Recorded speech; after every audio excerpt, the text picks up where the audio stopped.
Mm. Especially if you're looking towards the east where the sun is going away towards the west. So, Mm-hmm. you'll still see these dramatic clouds and big, robust. There's a lot of moisture in the air, so all that liquid is going to be in the clouds. So now you Mm-hmm. really be able to see the bottom of the cloud, Nadine. Yeah, it's gonna be Yeah, intense later. yeah. Definitely gonna be intense later. But just Uh remember, everybody, when you see clouds like that, like what I have on the board, know that you have to understand basically that the air that we're breathing, that's what those clouds are sitting on, basically. So the atmosphere that we're breathing in, those uh-huh. clouds are sitting on top of that. And then when you look above that, your cirrus clouds and all your other different names of clouds that they have. I didn't go over the names of clouds, but they have, Mm-hmm. names, cumulus, Sirius, things like this. It just Mm-hmm. means the height that where they're at. So as you Mm-hmm. go up or you're looking up over those clouds that we got on the board, there'll be a slight different change underneath of those clouds too as well. Because that'll be the Mm-hmm. upper atmosphere, and then that'll be where they're sitting on a cusp of air, and so on and so forth until we get into the outer atmosphere. And there you go. Mm-hmm. Mm-hmm. Yeah. The clouds are everything. Yeah. So where we going today, you guys? Come on, talk about it. See how Hello? that looks. Oh, Yeah, yeah. Can you hear me? Yeah, I yeah. was just making sure I spotlighted you. Okay. Sometimes I see spotlight, sometimes I only see pin. I don't know what's going on with Zoom, but we're gonna play around with it and see how it goes. You know the Uh deal. As long as you got your uh coffee, everybody, or your tea or your water. yeah, yeah, definitely. So good morning, good morning, good morning. My name is Nadine. I'm here with Don Stephens, and we have one of our regular Art Fam members joining us today. And you can join us today like that. Basically, you just let us know, message us, you want to stop by, and we will pop you in. And it's not that big of a deal. It seems like more people are kind of shy about getting in front of the camera. I don't know.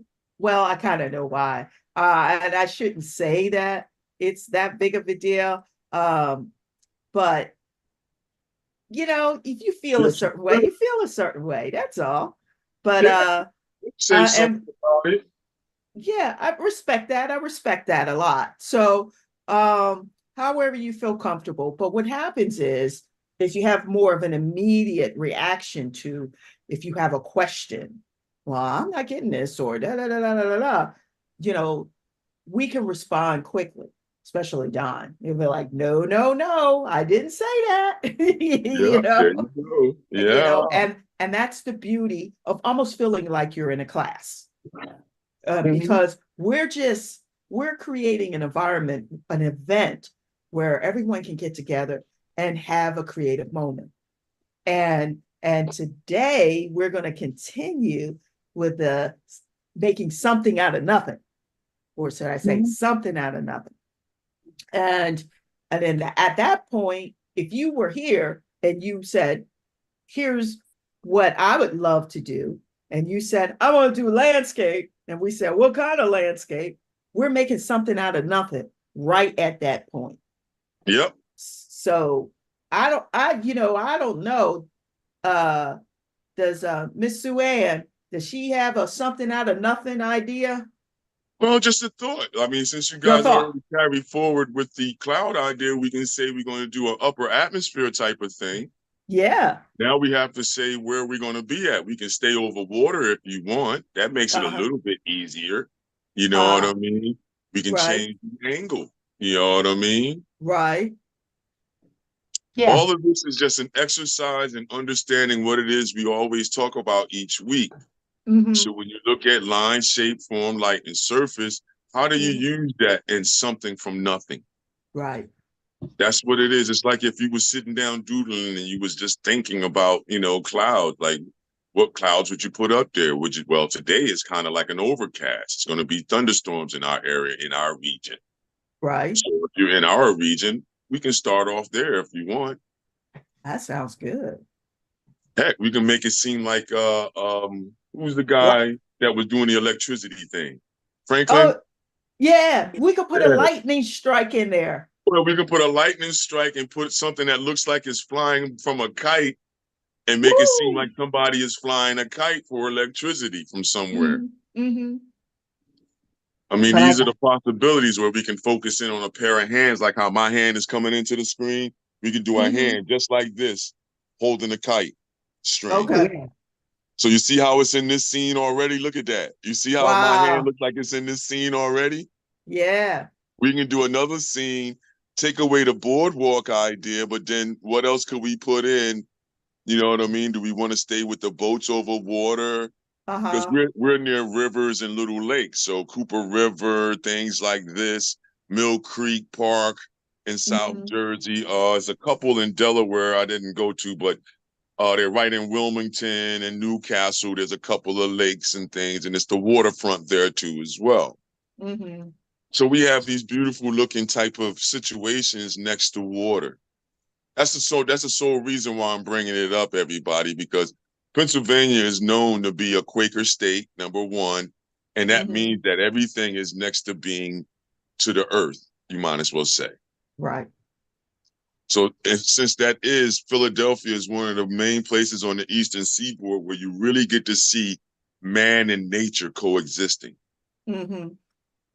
A lot of people disagree with that thought, but if you really look around Pennsylvania, you can ride your bike around, especially Philadelphia, and you're going to see trees, you're going to see rocks, you're going to see flowers, more so Mm-hmm. than you would see in New York City, more so than what you would see in Chicago.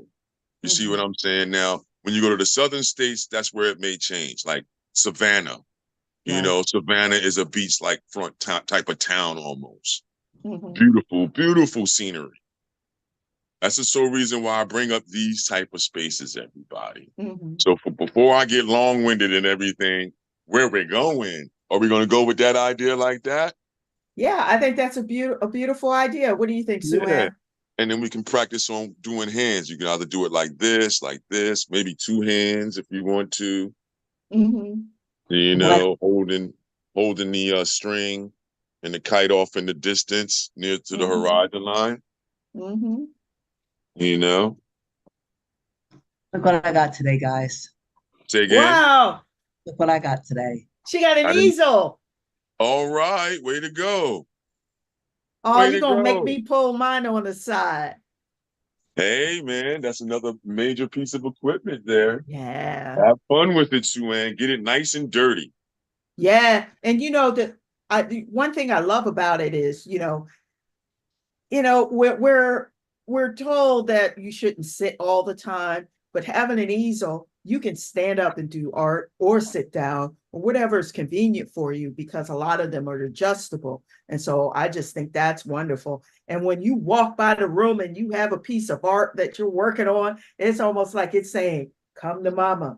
You need to finish it, you know?" Mm-hmm. That's good, but I want to just say, even if you don't have an easel and you just got a table, you want to sit Mm-hmm. that piece of artwork up and lean it against the wall or lean it against a bunch of books and look at it and have the same experience Nadine just talked about.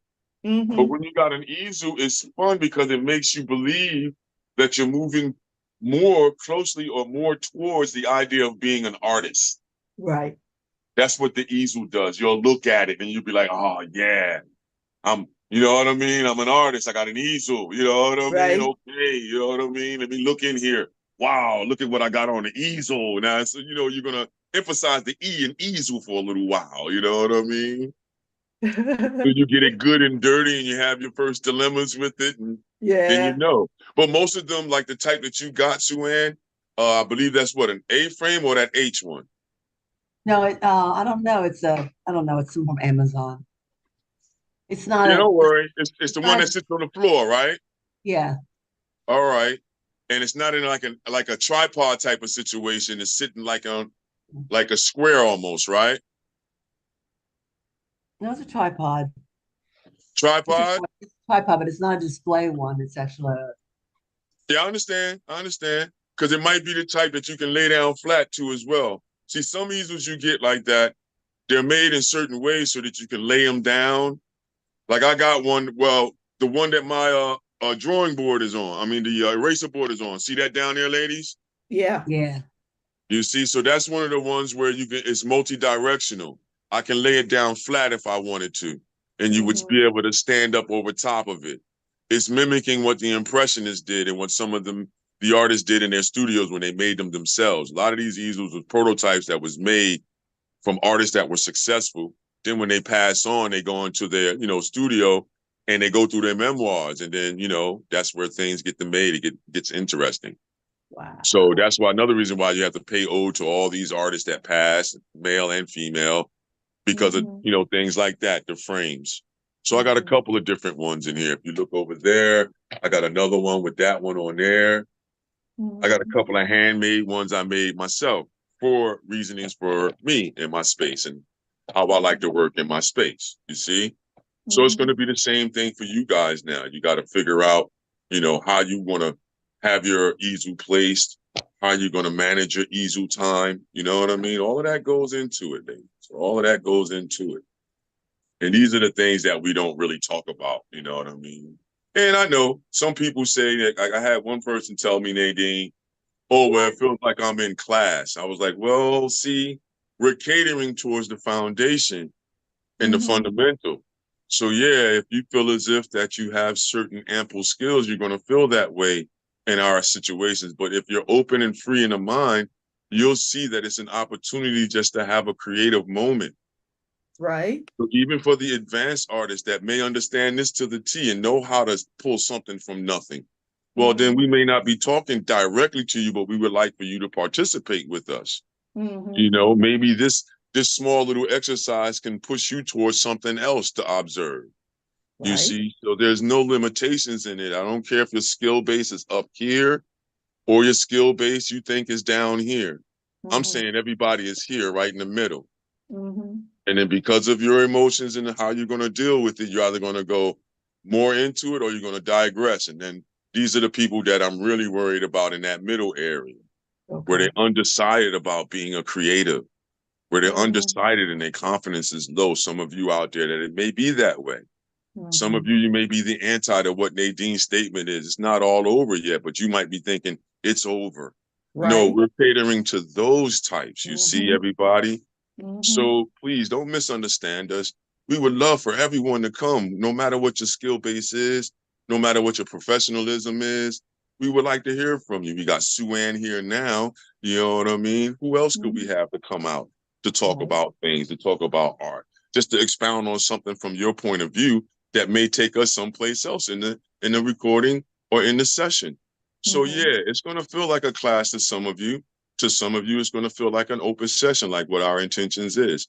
Either which way, you're still creating.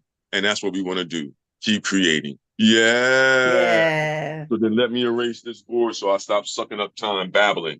You know I can talk, Nadine. Everybody knows that now.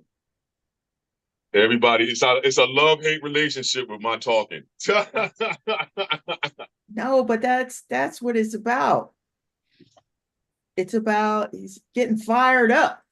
Yeah. But that's just part of, how would you say, mankind and woman's kind situation right now. You might as well say figuring out this idea of expression and what it really truly means to be expressive and creative. So maybe we're like not really proving a point, but extending the idea to make it go into this new metaverse, this new, multiverse idea. Maybe we're the representation of bringing that idea and keeping human beings in understanding of that. Sometimes I think that way, Nadine. How about yourself? I agree with you. It's almost like it's a grand experiment, or is it just alchemy in the moment? I like that one. Alchemy in the moment. You got to write that one down, Nadine. That sounds like another T-shirt. Because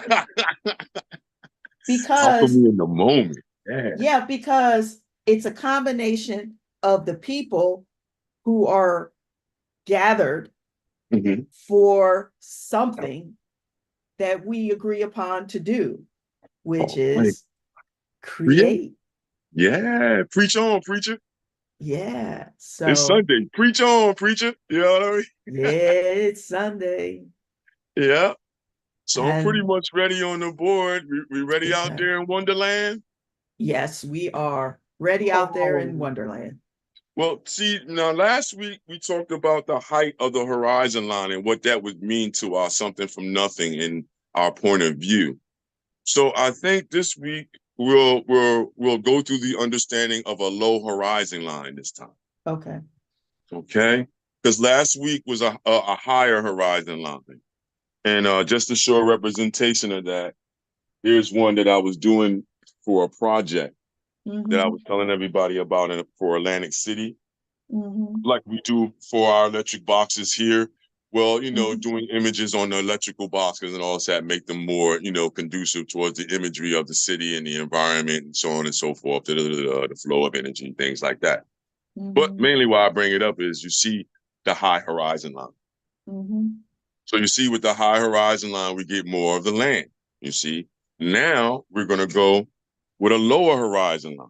I'm not going to take it all the way down to the bottom of the page.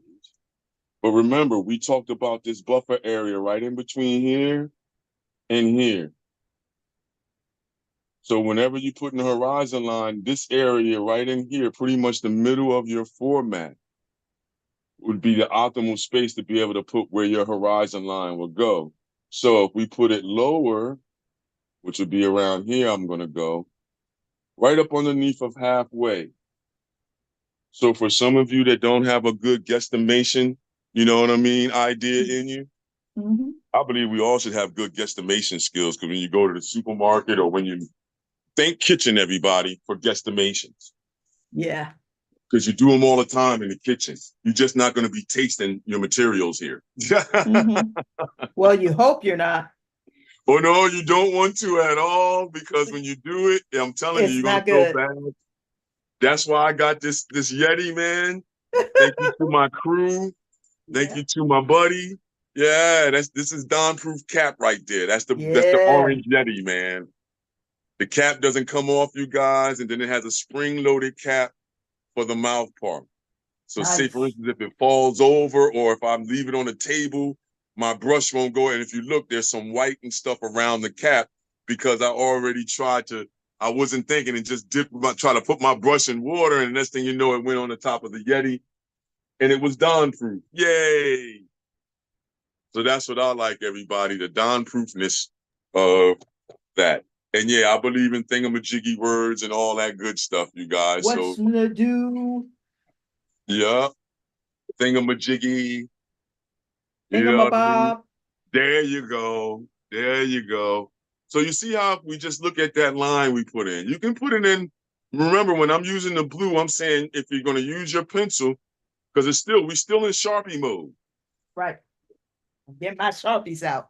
Right. So for those of you like Nadine, you gain your confidence to work with your Sharpie alone, like how I do, then go for it, everybody. Yeah, then go for it. If you're still kind of shaky about just using the marker by itself, then please pull out your business pencil. Remember, your regular pencil if you want, or you can pull out an HB pencil or a 2H pencil. You really can pull out any pencil you want, but I would suggest a 2H at least, or a 4H, no more than a 4H. Because when you go to erase away, you don't want to have to do a lot of erasing to get the material off the page. So just remember, the softer the pencil lead or softer the pencil material, the harder it is going to be able to get it out of the page when you want to. Okay, everybody? So just try to remember these small little cues that we talk about. Even for my professional artists, you still have to be in remembrance of these small things. I know you're probably saying, Don, man, come on, man, just get the drawing. But just remember, even though this may be, how would you say, in your private area, just remember, our mission is not just to be one-on-one. Our mission is to be one on a million.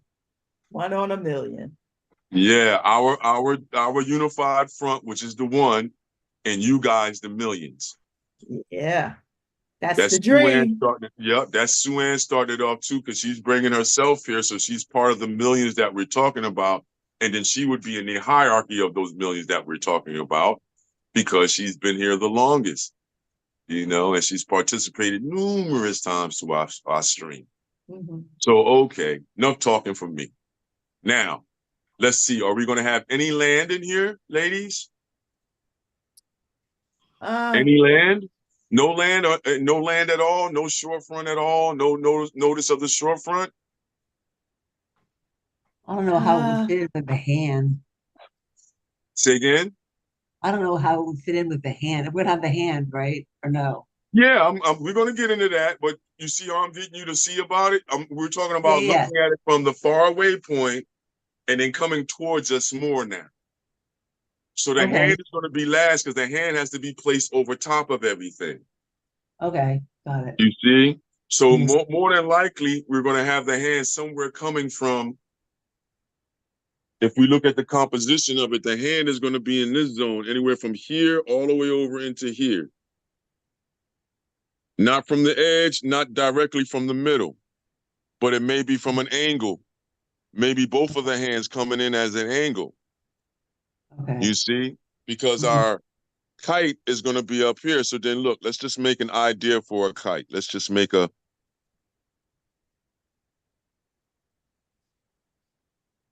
shape like that, almost like a coffin. You see that? Uh, Start off that way. Since we know we're going to be dealing with the kite, and the major thing is going to be our cloud. So you see that little mark up there? It's like a triangular shape with a square on the bottom. So if you think about most of the older kites, they had a look like that. Some of them would absolutely be an octagonal type of shape. Before you start looking at all the fancy ones we got in our modern day, think about some of the simplistic ones that Ben Franklin possibly really used. These was all handmade, basic shapes, raw materials sometimes, you see? So then, okay, let's go for it. Now, what I could do is no land. He's standing someplace like how Nadine was in her picture, where we put that little bit of land there like that. Well, we can just switch it and come over here now and make it more so a rocky terrain Mm. to mimic what it would look like in the Mid-Atlantic region. Mhm. Now, if we was in San Francisco or something, or California, New Mexico, those scenes would look totally different then. You see where we're going? So then Yeah. now I can put a couple of grass lines, like how we did before for Oh Boy Is Coy. Remember that on the side here? Mhm. See how we can bring back some of our ideas. Now, it doesn't have to be real long grass because it's on the ground. So the longer you make it on the ground here, it'll make it seem like that's an overgrown area. We may be able to put some on this side too as well. And just use ovoid shapes or elliptical shapes, everybody. Or round looking oblong shapes. See all the terms we got to say, what a rock may look like and what a derivative of a circle may be. You see, that's all I did. You see that at the corners of the page at the bottom? Mhm. What does that make it feel like for you, Nadine? Does it make it feel like you're up somewhere high standing? Rocky Possibly. terrain, maybe something Mm-hmm. opening up, like you're Mm-hmm. walking down and opening up into a particular area. Yeah, that's what I'm feeling. Yeah, yeah, yeah. Okay, let's go up above now. Let's go up into the sky, back where our kite is. So now what we want to do is say, for instance, our clouds is right here, right over our head, real dominant. I'm going to start with a line like this first. Now what happens is you do these ovoid, these upside down C shapes, right? But notice how I'm putting them in. We want to make it seem like, and that's why I'm taking it off the edge a little bit. Now, what happens with the clouds that's in between? A lot of times you'll have another cloud that'll start, the other portion of the cloud will start here, and then boom, here, and then here, and then it'll curl under. Now, that little bit of curling under, everybody, is saying what? It's saying in what direction this cloud is moving in on that cusp of wind. You see? If I turned them the other way, it'll feel like the cloud is moving that way. You see? So, all right, now we got the underneath. Now we can start doing this idea underneath, right? Keep the line straight across like so we can then feel like it's underneath there. And now you know how sometimes you have those breaks in the clouds because you're looking into your space, remember? So now another one can start here and be cut off by this cloud, you see? And as soon as I do it, it's behind there. Look at that. Have you ever seen clouds like that in the sky? Oh, yeah. You see, our kite is still there. So now the same thing we did on this cloud, we do on this one. You see, do the same movements. You know, just remember, let me look at my screen real quick, see what my spacing is. Okay, let me move back just a little bit more so I can get more to the sides of the area. So then this way I can give some ideas. Yeah, I can swing that way and swing that way. Still looking good, Nadine? Looking good. Okay, cool. Now, what I'm saying about these clouds, everybody, when it starts coming down, like, okay, before we go that way, to deal with this space here, now we do these, how we say, these clouds, these upper clouds. You ever see the clouds like this, everybody, in the upper atmosphere? Yeah. You see? I believe those are cirrus clouds. Yeah, cirrus clouds. Yeah, you see? You can even put one or two. Now, when you put them at a direction like what I got mine at, everybody, that's the upper atmosphere moving in a different direction than what's down here near us. You see? So now if you're watching the newscaster, you can understand what she or he is trying to tell us about the atmosphere above our heads. This is where people try to say I overtalk, but then this is where I say no, and I think Nadine says the same thing. Like, no, these little tidbits is what makes it penetrate the body brain idea. You know what I mean? Right. To where possibly it may go deeper into your cellular membrane and your memory. You see, because now you'll be able to look at the board, look at the screen, and say, yeah, I do kind of see clouds like that when it's like really like a really stormy day. And the clouds is about to break, right? Then as we coming down, right? Especially if it's a rainy day like today, we got these clouds up here, right? Then we may have one or two more of these heavy clouds up here doing this. You see the opposite direction. You see, now this is where you would have certain breaks. You see, now I put the underneath this one, controlling the depth of what's underneath as I'm going towards the horizon line.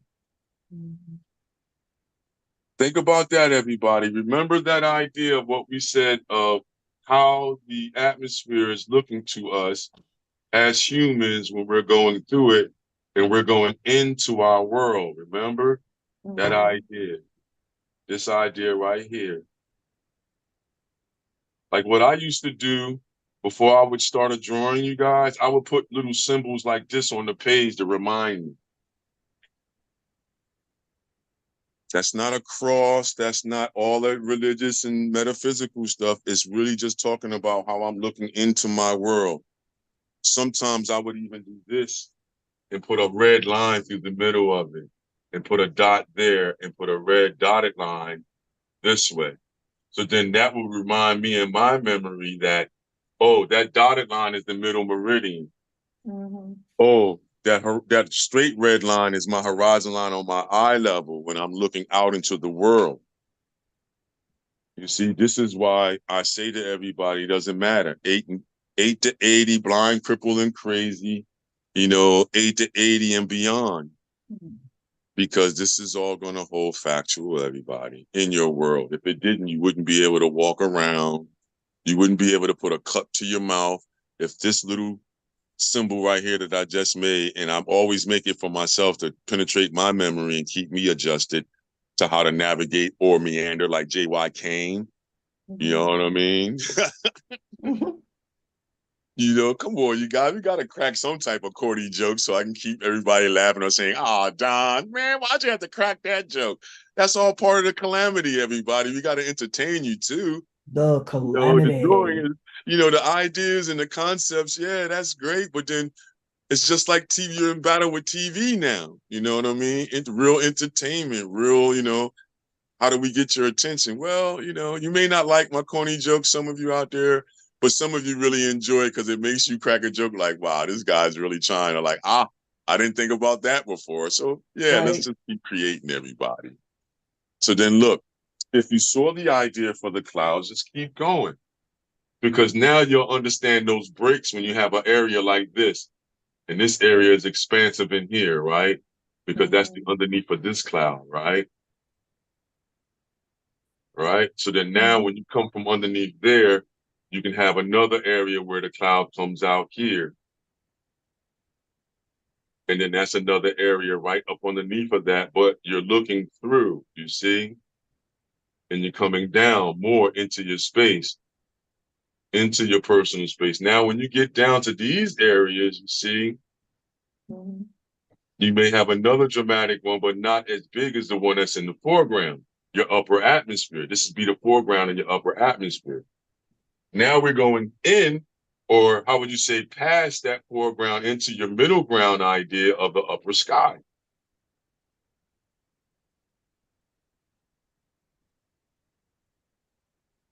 And then once you really look at the rhythms of nature, the rhythm of the atmosphere and how clouds move, you'll be able to just make them up and make them feel real based upon your experience. You see, based upon your experience. Look at how we seem like we're seeing the bottoms of those, right?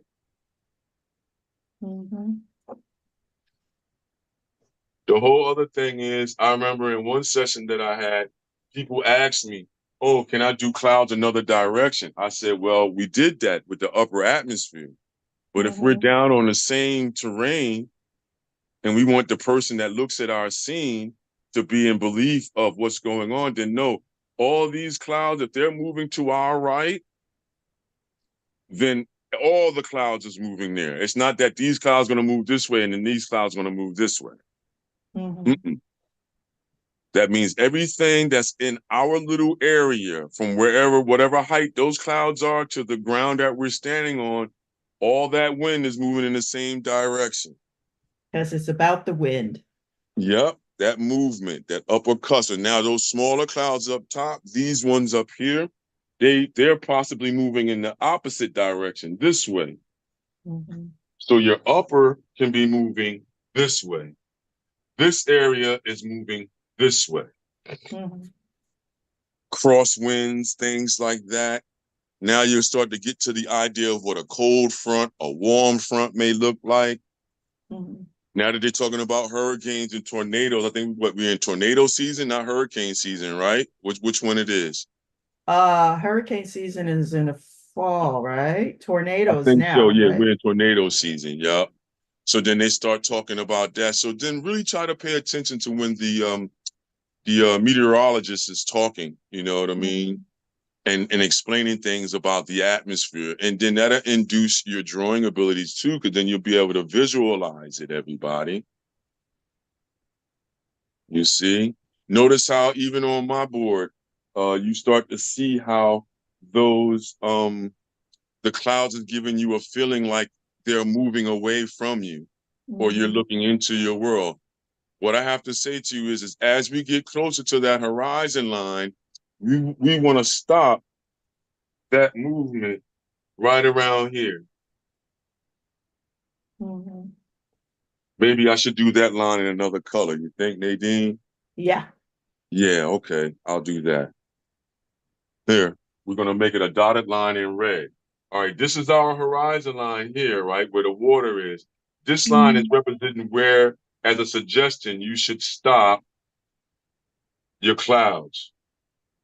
Now, after I put that line in, think about why that would be, possibly. Because that's the area that will be pretty much the lightest area in your sky. Even when it's raining, that movement represents even more so that idea of that symbol right there that I made. Because if you're looking above you, if you're ever outside, just stand. If you can see the horizon line somewhere, just stand there and look at the horizon line and then start raising your chin, which is throwing your head back and up so you can look straight up above your head. So in other words, let me just flip the camera to do this one real quick just to show everybody. So, all right, everybody. Morning, everybody. Good morning. Imagine if you was looking straight ahead like how I'm doing. So if you're looking straight ahead, you're looking right at the horizon line. When you get outside, you want to, if you're at the beach or the shore, you know what I mean, and you see that horizon line, you want to look at it now. Observe that area that I was talking about above the horizon line and see if you don't see that it's the lightest area there. Now, as you take your chin up and you're looking to get able to look over your head, notice the differences of what it looks like. The blues and the colors right above your head, like how I got my head back, will be the purest. So that's the top of our page there, you see? So now I'll go back so we can see that you can understand that, everybody. Uh-oh, my finger was too big. I didn't press it right. There we go. All right, now, yeah, that was a funny one, right, you guys? You can laugh at that one, man. That happens all the time, man, with this new, it's a new phone, so I got to get used to certain things about the phone and its areas and how to work your fingers on it. So, it's not that my fingers are real huge, but it's like for the screens for these devices, yeah, if you hold it down, now they're more sensitive. So, yeah. So now you see where that red line is, everybody, right? And you saw how I was saying to raise your chin to look up. That's why that area right near the horizon line is lightest. Because you're looking out away from you into your space. As you hold your head up, that's the whole idea of everything diminishing in space, going into your point of view. You see? So that's why when you start getting down to these areas, just to show it, I'm gonna move through this a little bit faster now, everybody, so we really can see the idea working. So you can see the breaks in those clouds and things, you see?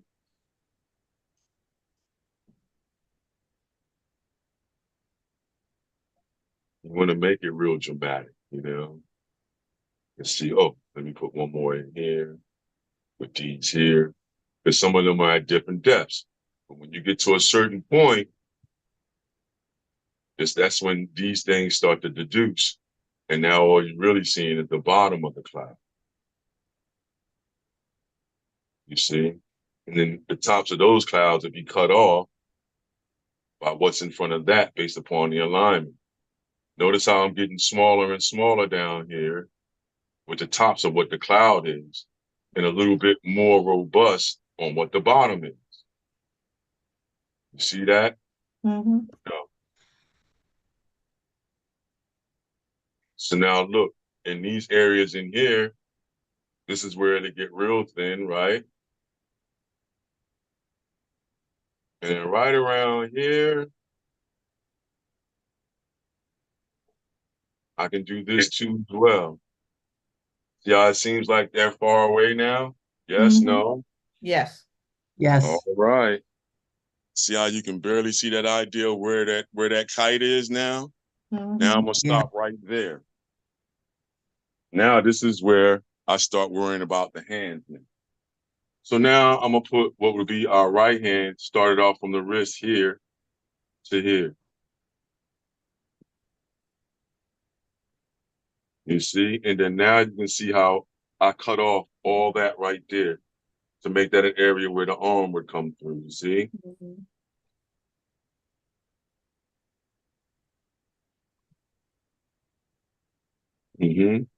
Remember, if we're holding like this now, that's the side of the arm now, because I'm saying where that tendon is. forget the name of that tendon, but it's right in the middle of your wrist. So if you watch where that is, that'll tell you where things are. So you see how my hand is, we're doing it like that. That means that that thumb is on top. So we can do an area like so, and then do the palm of the hand this way, like this. Area where the thumb is going to be. That's just the start of the palm of the hand. Now, if we want both hands, we can put the other hand here. And we can start off with a shape for the hand to say where that hand is going to be, to say where that wrist is going to be back here. And then we can say where that's going to be uncovered, you see? Mm-hmm.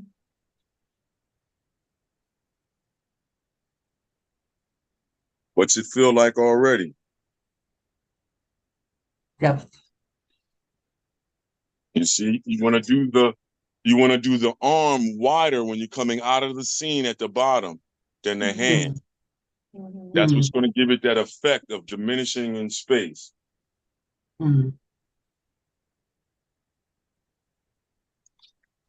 This happens all the time. It doesn't matter if something is like 2 inches away from you. You know, it doesn't matter. Mm-hmm. Because no matter what the amount of space is, you're always going to have a slight idea of diminishing on the back side of all your items. Mm-hmm. And this is just a true factor, everybody. You can look at stuff in front of you. Like look at your board in front of you. Look at your pencil. Just put a pencil down and look at it in front of you. And you'll see how it tapers at the end that's going away from you. It's going to be slightly smaller. It has to be. If it's not, then you know that's a problem with vision at that point. Maybe it may be a nearsighted or a farsighted issue. This is how they know certain things like that. Mm-hmm. You see? Yeah. Now, you see how our kite feels like how we are outside when it's up there with all that motion going on. Sometimes you lose track of where that small item is, how far it is away from you. You see what I'm saying? Mm-hmm. So now you can have fun. I'm going to do these lines in red so you can see it from the kite. Mm-hmm. So now if we want to make sure that that kite feels like it's in our scene, right? Then first we want to put those supports in. Oh, no, we don't want to use that one. We got to go back to that other red one that was a little bit more insightful. Pressure, you see? So now that line goes there, one would go here, you see? Mm-hmm. So then now you would have the string that would do this, and then this here.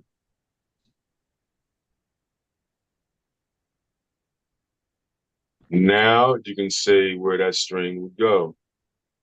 I would make it get wider when it gets down here in this area. You see? Yep. So when it gets down here, it gets a little bit thicker.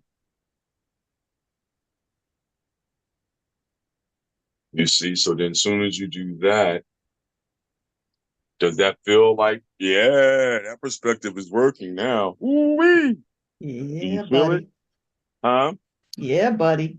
You feel it, right? Yeah.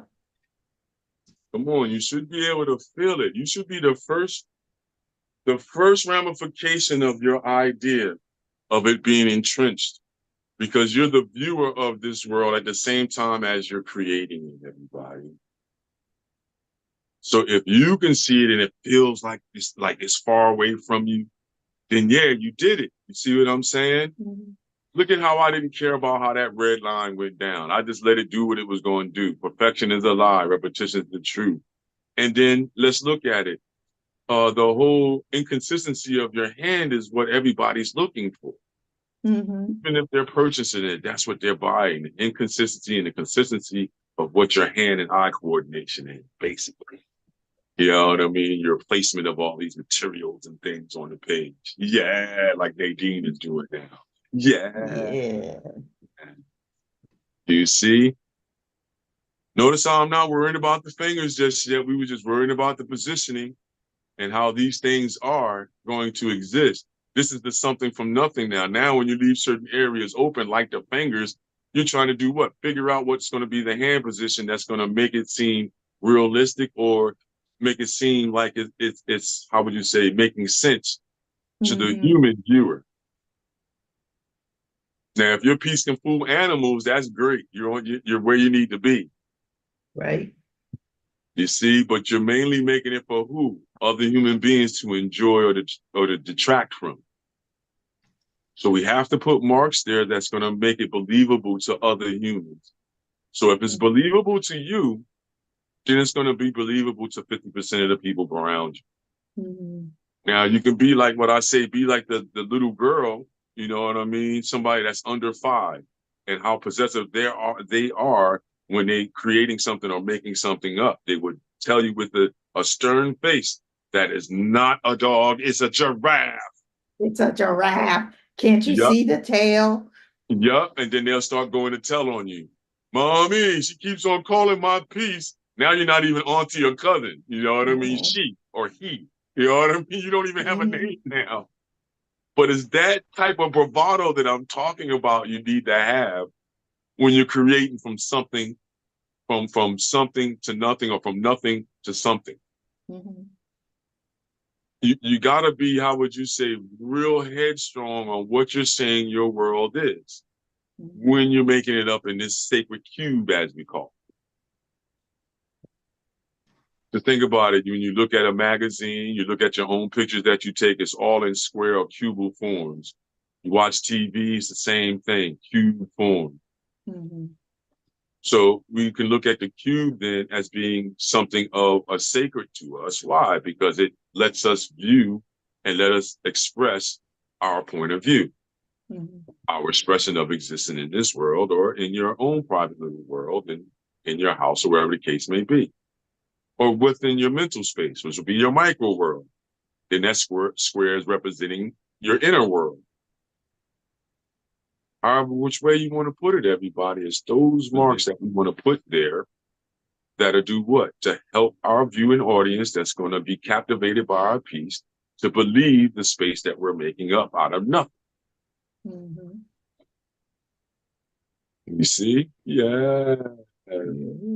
Oh, yeah. Ready? I'm just sitting here sipping coffee. You know, no questions, no thoughts, Nadine? Sue-Ann? Oh, I was just taking a look to see if there was anything going on Rumble. Oh, It's okay. all quiet over there. So yeah.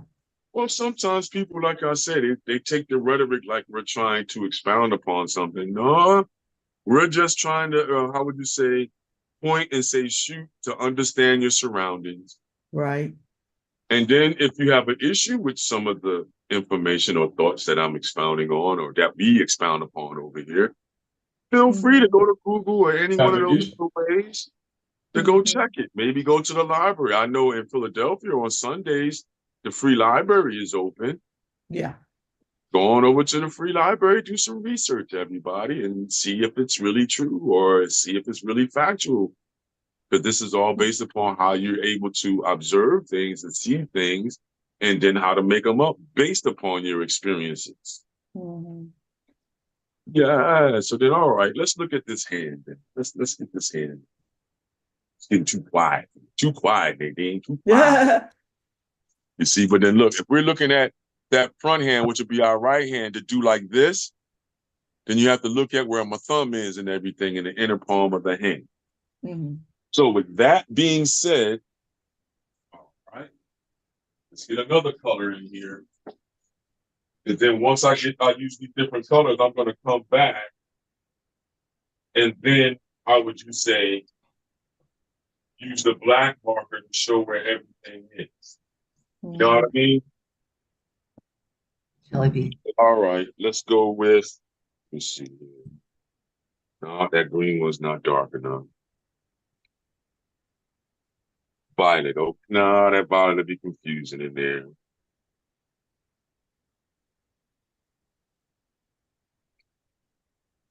Hope you guys can see this one. It's going to be orange, I believe. Yeah, we're going to go with the orange. So then look, we go with the palm of the hand. That'll be right in here. Yeah, see, I don't like that, but we have to deal with it right now. And that's the back side of the hand there, everybody. You see? So then in other words, yeah, I don't like that. Sorry to be talking to myself like that, everybody. You talking to us? Yeah, that knuckle is right there, everybody, for the thumb. You see? Once we do that, the palm of the hand goes where that tendon is. Back side of the arm goes here. That's where the thumb is right there. You see? Now we start the part that goes this way. We wanted to believe like it's doing what? Now the tip of your thumb will be here, holding that string in place. You see? Because now when you look, your fingers would have to do what? Collapse down on this side now. So it would come from here. That thumb is there. That means that this finger is here.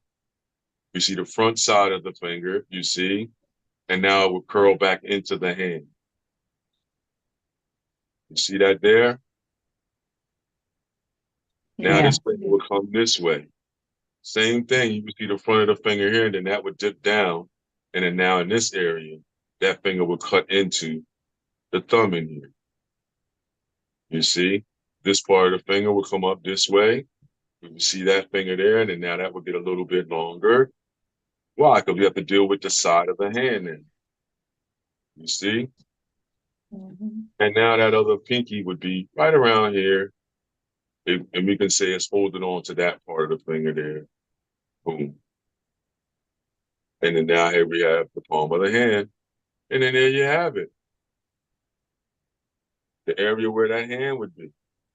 Yeah, I know it looks funny right now until we start finalizing. To whereas now you start looking at certain other features, things like this. Whereas that other hand going to be? Same thing. It's the left hand, so the palm will be on the other side. So it'll be more so here. Now, you see it, and this thumb is here. You see? Whereas now it will come this way.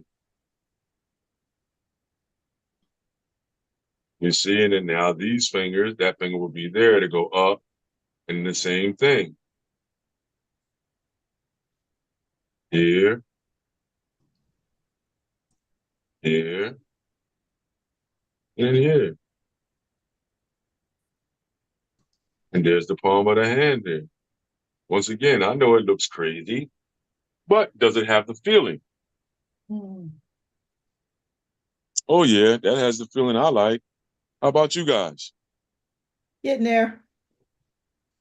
Suan? Yeah. I got it. Yeah. How you feeling about yours? I'm looking at my own hand, actually. Yeah, I had to do that too. Yeah, that's what I suggest. That's why I kept on doing that.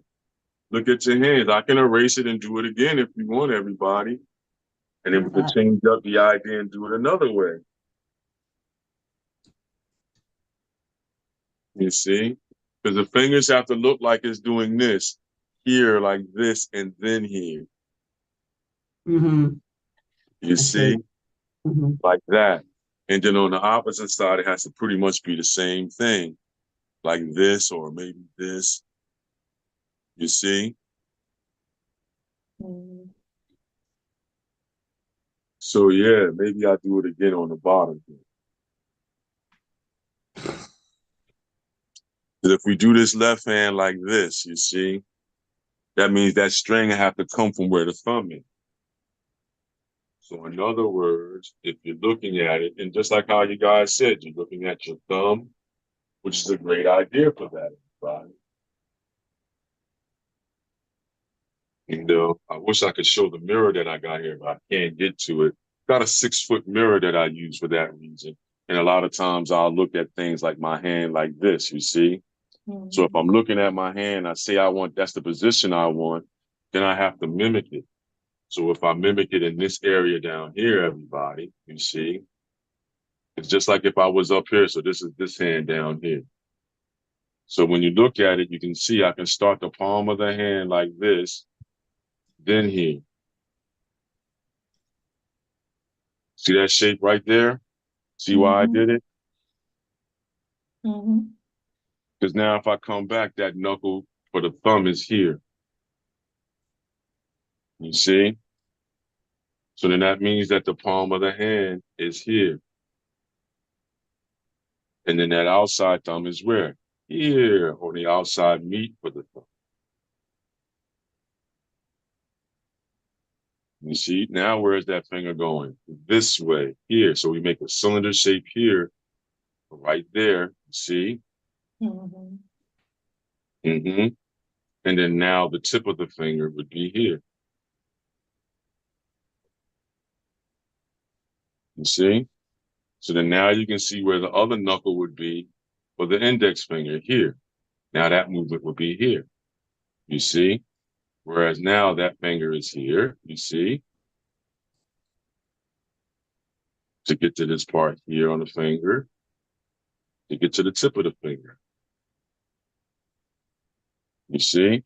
Now that next finger will go where? You move in the palm of the hand here. Now that finger comes from here. Bang. Bang. Here. And then tip of the finger. Same thing for this one now. It comes from here. So now you can see where all the knuckles would be. There, 1, 2, 3, and 4. Mm-hmm. Yeah, So then sorry. this finger here, this finger comes this way now. Then it comes down. Then the pinky is here. You see, here. And it comes where? Down underneath this finger to get to the pinky here. You see? So then now if I come back with the black marker, you'll see what I'm saying. For that finger right, yeah, you see that at the bottom, the red one, Nadine? Mm-hmm. Oh, yeah. And so then now this is where I come back in with the black and I show you where the finger is. See that? And this is where that nail would be here. See that? This finger would be here now. And that's the index finger. This is very helpful, Don. Oh, no problem. Thank you, Shuan. This was my mission. That's why a lot of people be like, well, Don, what does your personal work look like? It's like, well, I don't care about what my personal work looks like right now. It's all about you guys, the crowd right now.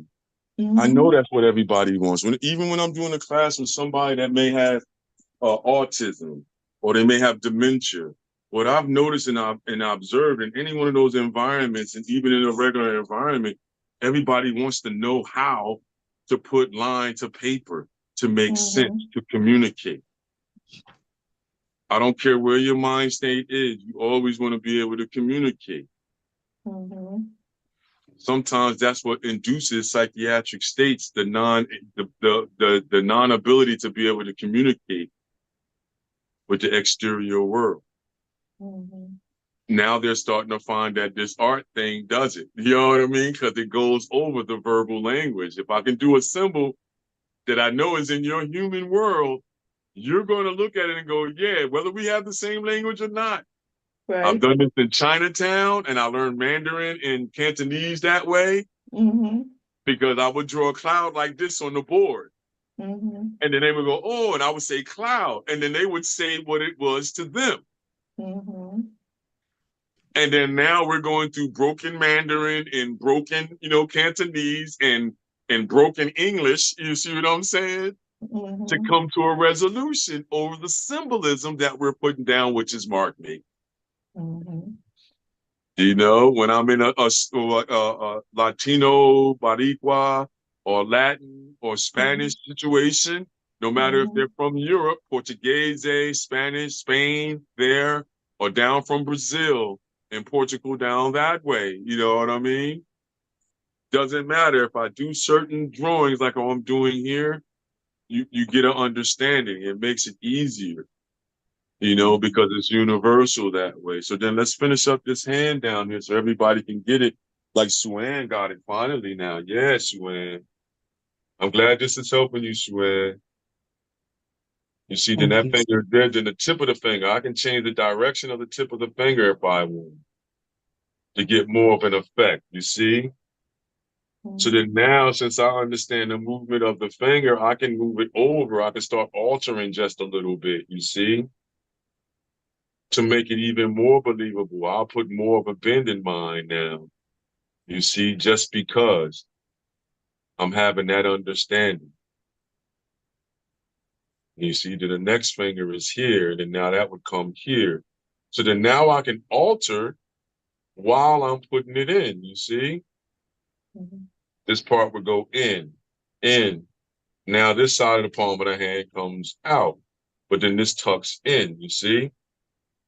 In. And now we have where the wrist would be, you see? Here and here. And you see, I didn't even finish the last two fingers yet, but look at how believable it is when you put your finishing lines over top. Mhm. Mm-hmm.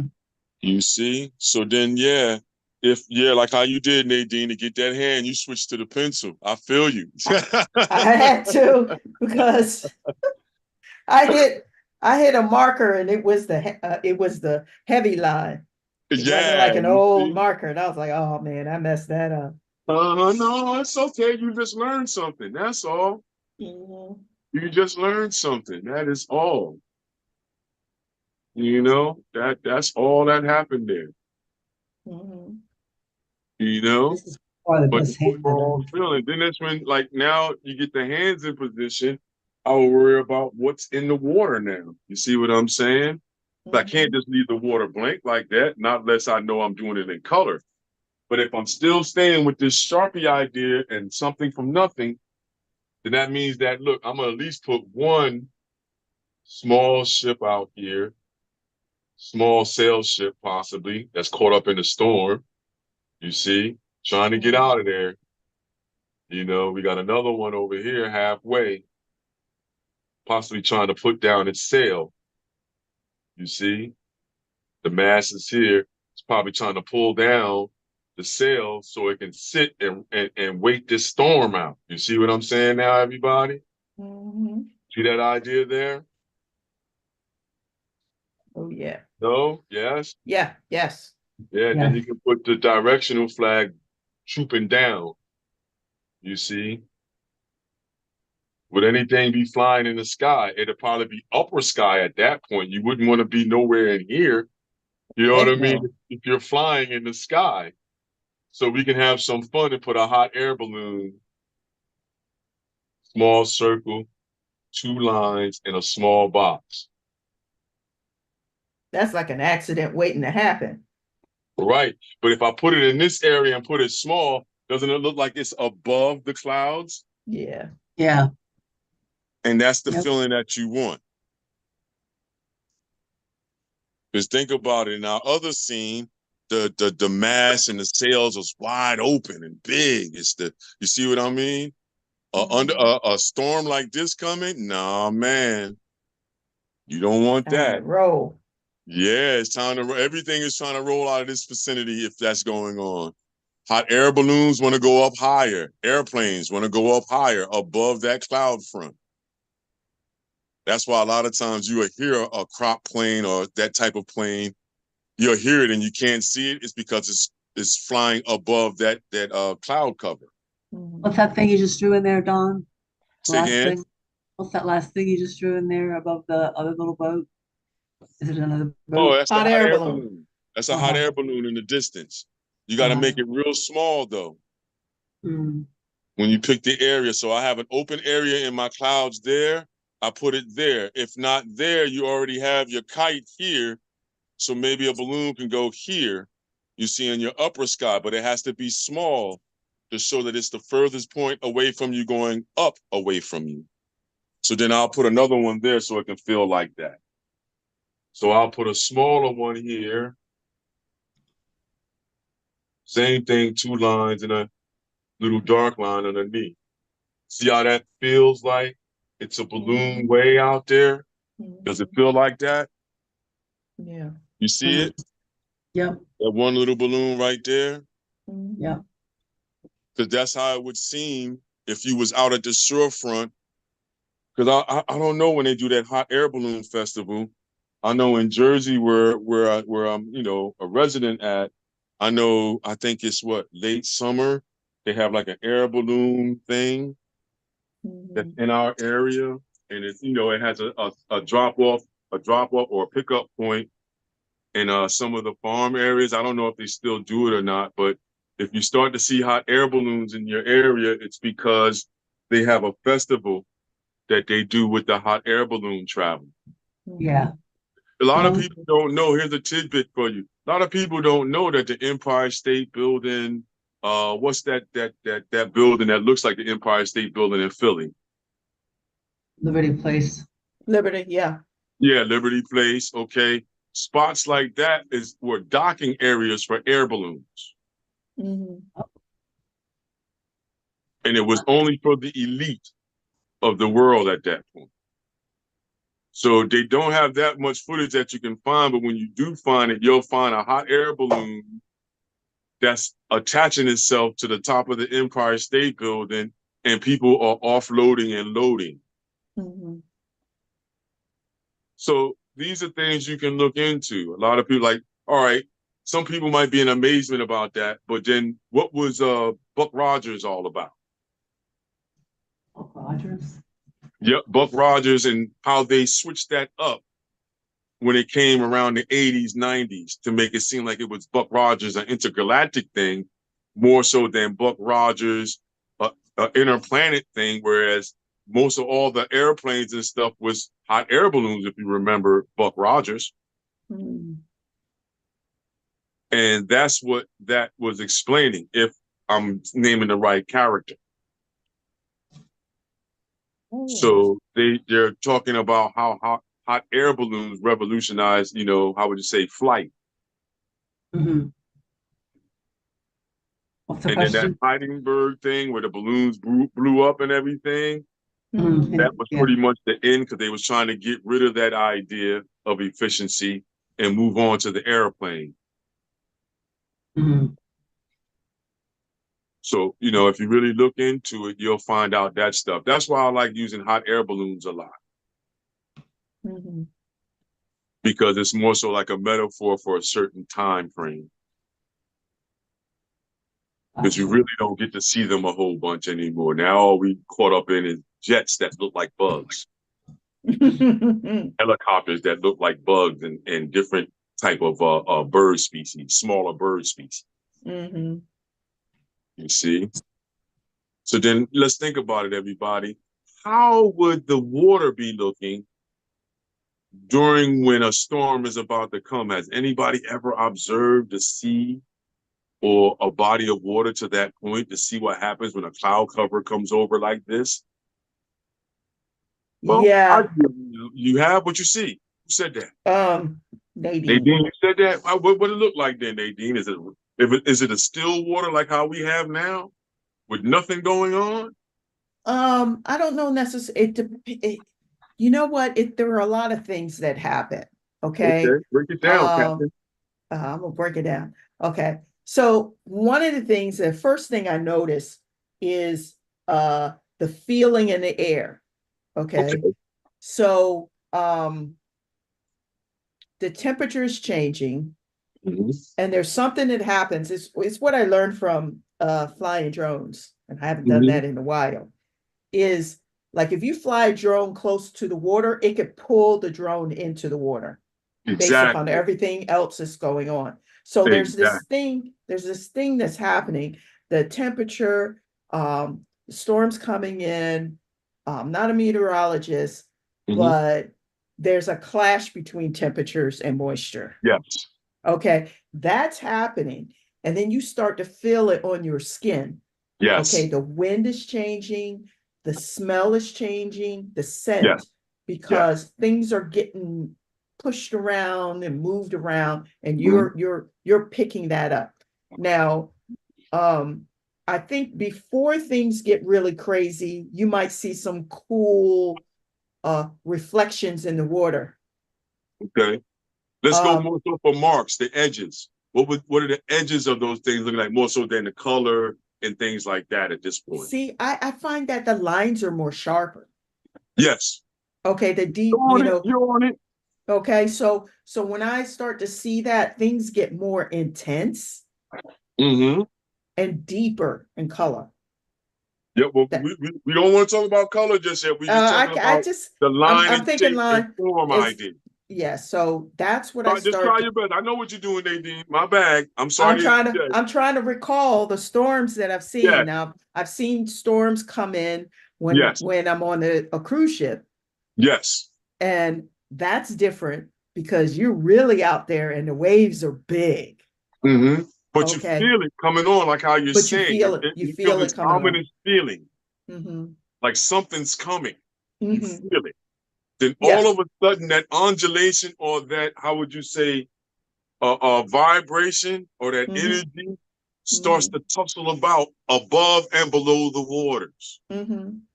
But the wind is bringing it too with that Yeah. warmth and everything else. So then what happens to our water here, everybody, is now what Nadine was talking about. See, in these areas here, now it's going to be a little bit darker. The undulations are going to be closer together Mm-hmm. in the distance. You see? And it should be in this wavy motion, left to right. Now, to start making us feel like something is undulating out of control or getting real heavy, what happens is let me look at the camera now, see how my area is now. Okay, it's more so on this side. What happens is what I'm saying is when you're in this area, they're closer together, right? Mm-hmm. As you start coming down, that undulation starts to happen where you start to see that wave and it starts to get wider there. But what you want to do is like how we did in the clouds. Now that's where you start seeing this triangulation movement. Mm-hmm. See what's happening? And as we get down here, it gets more vicious and more in view. So you notice how when I did the smaller ones here and I start widening a little bit, it gets more and more into that perspective idea. Just like we Mm-hmm. did with the clouds, it's the same way. When you're making your clouds, the bottoms will be closer together the further away. Then as you start moving towards your middle ground and your Mm-hmm. upper foreground, the spaces space out more, you see? Mm-hmm. So with this line being said like this, the same thing is happening in the waters. But because the vibration is so much and the undertow and the undulations of what we're seeing or not seeing, we're seeing the occurrences of the highs and lows on the water. Mm-hmm. Let me erase out where my sails are, you see? And Mm-hmm. now if I follow that idea, I start putting more and more undulations in there. Undulations meaning these U shapes now.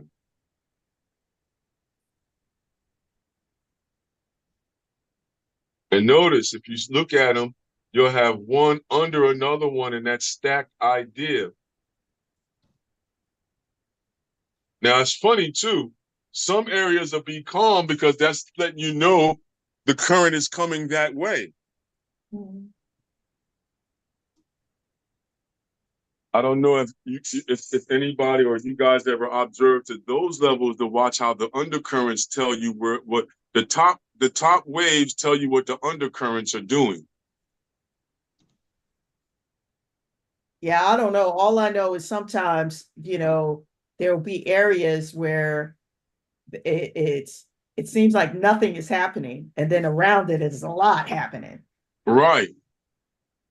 And I think that's the dip or whatever's happening underneath. Yeah, that's the current that's moving.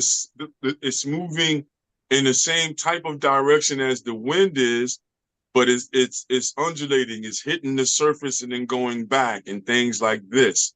Mm-hmm. So that's why you would see those waves doing those U shapes. Mm-hmm. Whereas now you would see coming forward, you may see the crescent of the wave down here. So now with a wave like this here, the top falls over. And that's what you're seeing. Mm-hmm. The top, that white part is on top because the wind is blowing it off. Mm-hmm.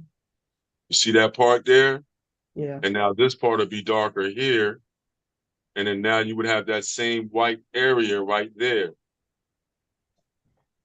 So if you look at this area going towards the horizon line, you can see that makeshift idea in there. Mm-hmm. Can you see it? Yeah, no? Yes. Yeah. Say that So again, that's Don. So that white cap on top, right? You're going to see that more so closer towards you, depending upon how vicious the waves are and how much undulation you're seeing your waves have from the vibration or the energy from underneath the water, the undercurrents. Because you have turmoil up top with the wind, electricity going, and that's coming from the water going up to the cloud when you have an electricity strike, or a lightning strike, you know what I mean? Then you hear the thunder first before you see the lightning. I thought you said you weren't going to be a meteorologist. Uh, I thought you said you weren't going to act like a meteorologist. no, you have to, don't you? When you go outside and you look, think about it. When you're outside, the meteorologist is doing the same thing that I'm doing with you. He's just telling you definitely what the area is doing above your head based upon the cameras that he's got to say what that is doing. Mm-hmm. Okay, you as a human being, I'm saying that that's been your job. It's just that nobody is letting you know that that's your job. Mm-hmm. For each individual form, we're supposed to go out and be able to observe the land and understand it, understand the biosphere on its basic level. Mm-hmm. This is one of the basic levels. How does the wind, how does clouds, condensation, how does water and land work together to be able to give you your seasons? No, you're looking at it. You're doing it right now. I know. Sorry, I did not make faces. I know, but that's why when people do that, I go, no, you're doing it. Think about it. When you go outside, you're in the city, you'll look up at the clouds and go, oh man, I should have brought my umbrella. Well, what's making you say that? The instant that you look at the clouds for your, right there at that moment, present time, you look at that cloud like, oh man, look at that gray underneath there. Oh man, I should have brought my umbrella. Why didn't I bring my umbrella? Or the other one just said, let me hurry up and run to the car. I'm glad I didn't park that far away from the opening, from the door, from the front door, so I don't get drenched before I get in my car. You know what I mean? You know what I say? What's that? I won't melt. There you go. There you go. Some of us go that angle too, Sue-Ann. I'm feeling you. I'm not going to melt. I love this rain. Oh, look at it. Ooh, nature. Yeah. But what I am saying also is that you are a small makeshift meteorologist. Yes, because you have to look at the heavens too. Some of us, detach from it because we look at the next human being and say, that's your job. Well, no, it's every human being's job to be able to look at and be able to access and pull from this great terrain that we're in, this beautiful place that was made. You know what I mean? None of us know how it was absolutely made, but we all know it was created. And it's a lovely thing. And that's how we're able to do these scenes, something from nothing. Because the nothingness is your bubble, your brain, your brain housing group. There's nothing going on right there until we placed a thought there. We said, well, Don, you guys started off. Y'all guys were talking about the clouds and everything, thought nobody was listening. As soon as I heard that sparked my energy. I was like, wait a minute. Oh, we can do something with clouds and talk about the horizon line just that fast. So I'm being honest with you guys. I'm very impulsive like that. I'll take that present idea and let's just run with it. You know what I mean? And then we'll break it down each level that we can so everybody can get an effective drawing. No, yours is not going to look the same as mine. No, Nadine's is not going to look the same as mine. Mine's not going to look like Nadine's. No, none of ours is going to look like Sue-Ann's. Sue-Ann's is not going to look like nobody else's. It's all particular to us. We're using the idea. We can see what the clouds look like. Now it's all about how we regurgitate them and put them on the page. So we can be unified in the thought on, is that really a cloud? Is that really the idea of, or the perception of distance? Does that really feel far away from? Is that really the nuance of the expression of, how would you say, the atmosphere during a rainstorm?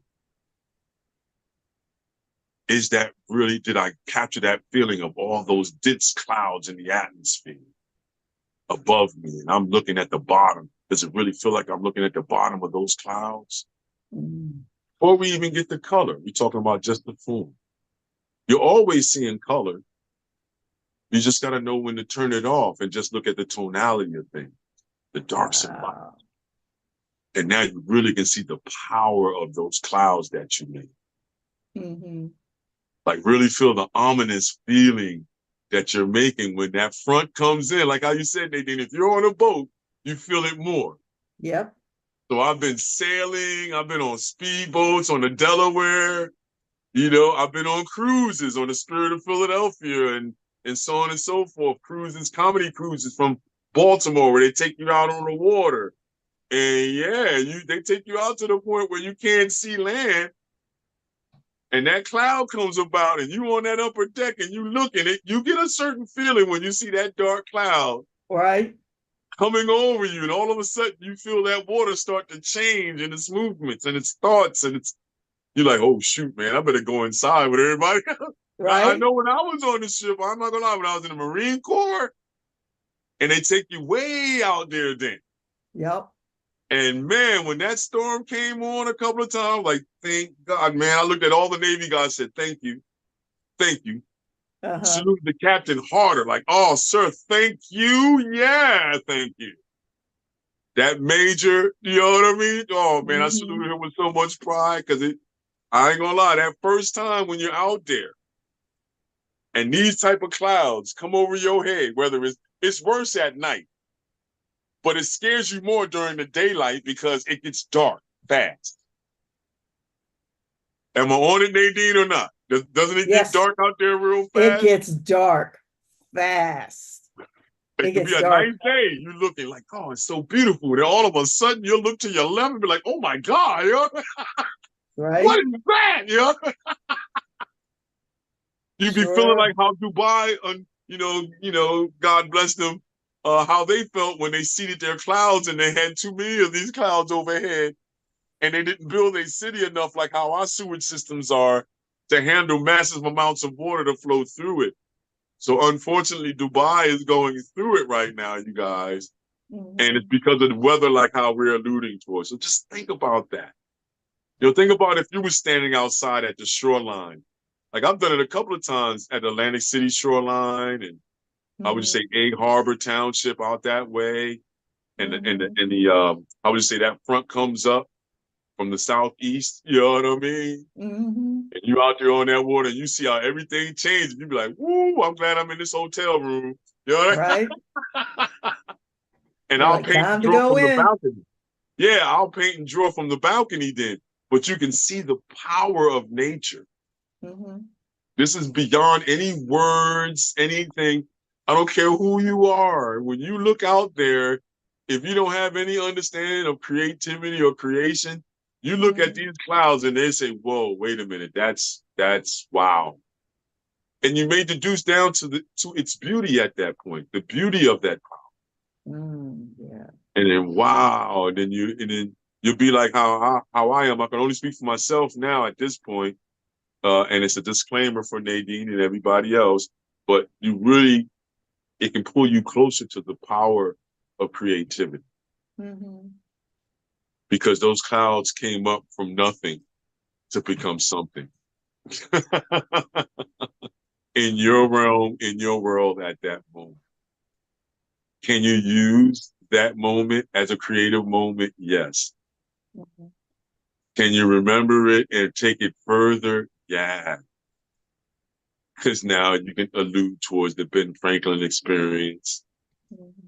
You can allude towards Tesla and other things if you want. You can just allude towards nature itself and have your own personal fun with your understanding of the bubble and the beauty of it. Because we've done a whole bunch of calm days. You know what I mean? But we really never looked at that crazy sky, drop the horizon line, and really look at the atmosphere. And I think if you really look at that, everybody, and what you have on your pages, the last thing we would have to control is the light. So you know that everything underneath the cloud would be dark. You see? And then you would have your spaces where upper atmosphere would start shining through. So with the black marker, I can start showing you that. So what happens is that All right, I start formulating the cloud, see? And you see how that idea on how the cloud breaks down. And if you notice, they always move in that type of way. It doesn't move from there, it'll move from here. And it cut down into there. It's using all those Fibonacci theories and things, powers of three and all that good stuff. You see? And now I'll make it roll. Maybe I'll make this one roll this way and underneath. Now, when it's totally underneath the idea of what I'm saying is underneath, looking at the rhythm of the edges, you see? Now what I would do is this area will be darker in here. You see, that area will be darker in here. Now, every now and then you may have a break. See, this will be darker here, right? So that now you would have this one in the mid distance that's doing this now. But then that'll be darker underneath here. You see that? Same idea here. See what's starting to happen with those black lines, everybody? Do the Nice. same thing here. That's an opening, you see? This would be an opening. That would be the underneath of that cloud there. But it would be dark. These would be probably the darkest ones, or the more, if we're talking color now, for everybody that wants to talk color, there'll be like a Payne's gray or a blue violet, a dark blue violet. I You love see Payne's that? gray. See that darkness underneath there that I put there? Yeah, see, that's what you want, everybody. And see, now this cloud can come this way. Don't cover your kite now, you see? And now this is underneath. Now you can have a couple of other ones that would break this way in front of that. That would be darkness here. Now this is still that one cloud that's real big. You would see clouds like this out there. That would be like a warm front coming in or a storm front. Here, another break here. You see? The more I do it, the more and more it starts to look ominous. It starts to feel like, ooh, my Lord, let me get inside. I don't want that drama on my life, right? You see? You notice what starts to happen as I'm going closer and closer to the horizon line with the darkening of the lines? Yeah. You see what's happening, you guys? Yeah. Oh, yeah. You see that feeling that's starting to happen, Nadine? Yeah, I can almost feel the wind, smell it. Yeah, see, that's what you want your drawing on your edges to start to channel to your audience. If they can walk up and look and go, oh my God, I've been at the shore and it looked just like that.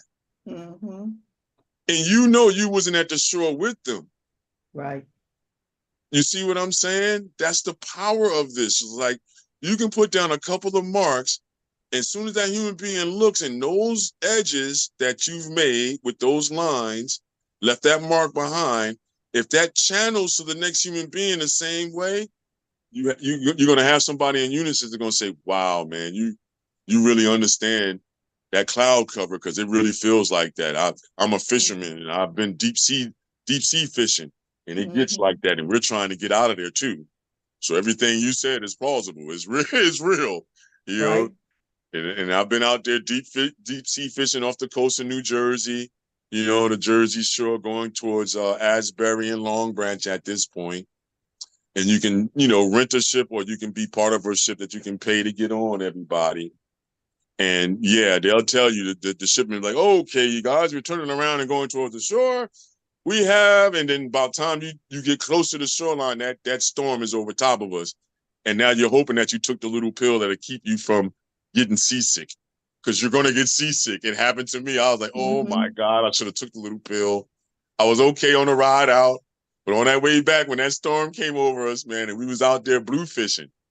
Oh man, man. Woo, I went laid down, everybody started laughing. You know, and you drink one or two too many beers out there because you're having fun with the fellas. And oh man, Mhm. Those clouds come over like that, it's a wrap. It's a wrap. That boat's gonna be going up and down like this, you guys. Oh my God, that up and down.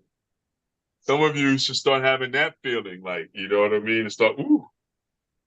So I It'll mess remember you I up had some. too. The one It'll time, mess the you one, up. the one time I went out on a boat, I had to lie down the whole time. I couldn't even fish. There it is. Couldn't even fish, right? Because you didn't take the little pill to be able to get over the sickness. I did take the pill. Oh, it wasn't enough then. Nope, I still Woo. had to lie down. What happens? Yeah. Yeah, with me, I'm good at a certain point. At that certain Mhm. point, then I have to do certain things, else it's going to be a bad, bad experience on the way back. Mhm. And I just learned that from being in the Marine Corps once again, you know, being around Navy situations and being out on the sea. You remember some of this stuff. And then you can have the same experiences as a naval person or as somebody that's living by the ocean. You know, should you have this experience? I would say, yeah. Mhm. Even if it's at the Erie Lakes or something like that, you know, even if it's at Cooper River, you know, for us that's Mhm. in Camden County over there, you know. I mean, if you're over there in Camden County and you're at the Cooper River, oh man, you got some good scenes out there to look at. You see everybody, look, oh yeah.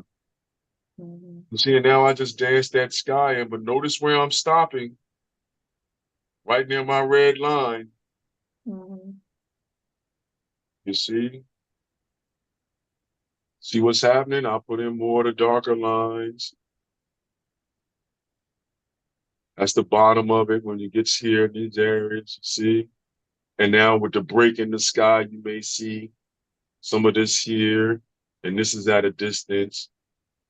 But then that same front, like up here, may be over here, but it's further away from you from the point where you're standing.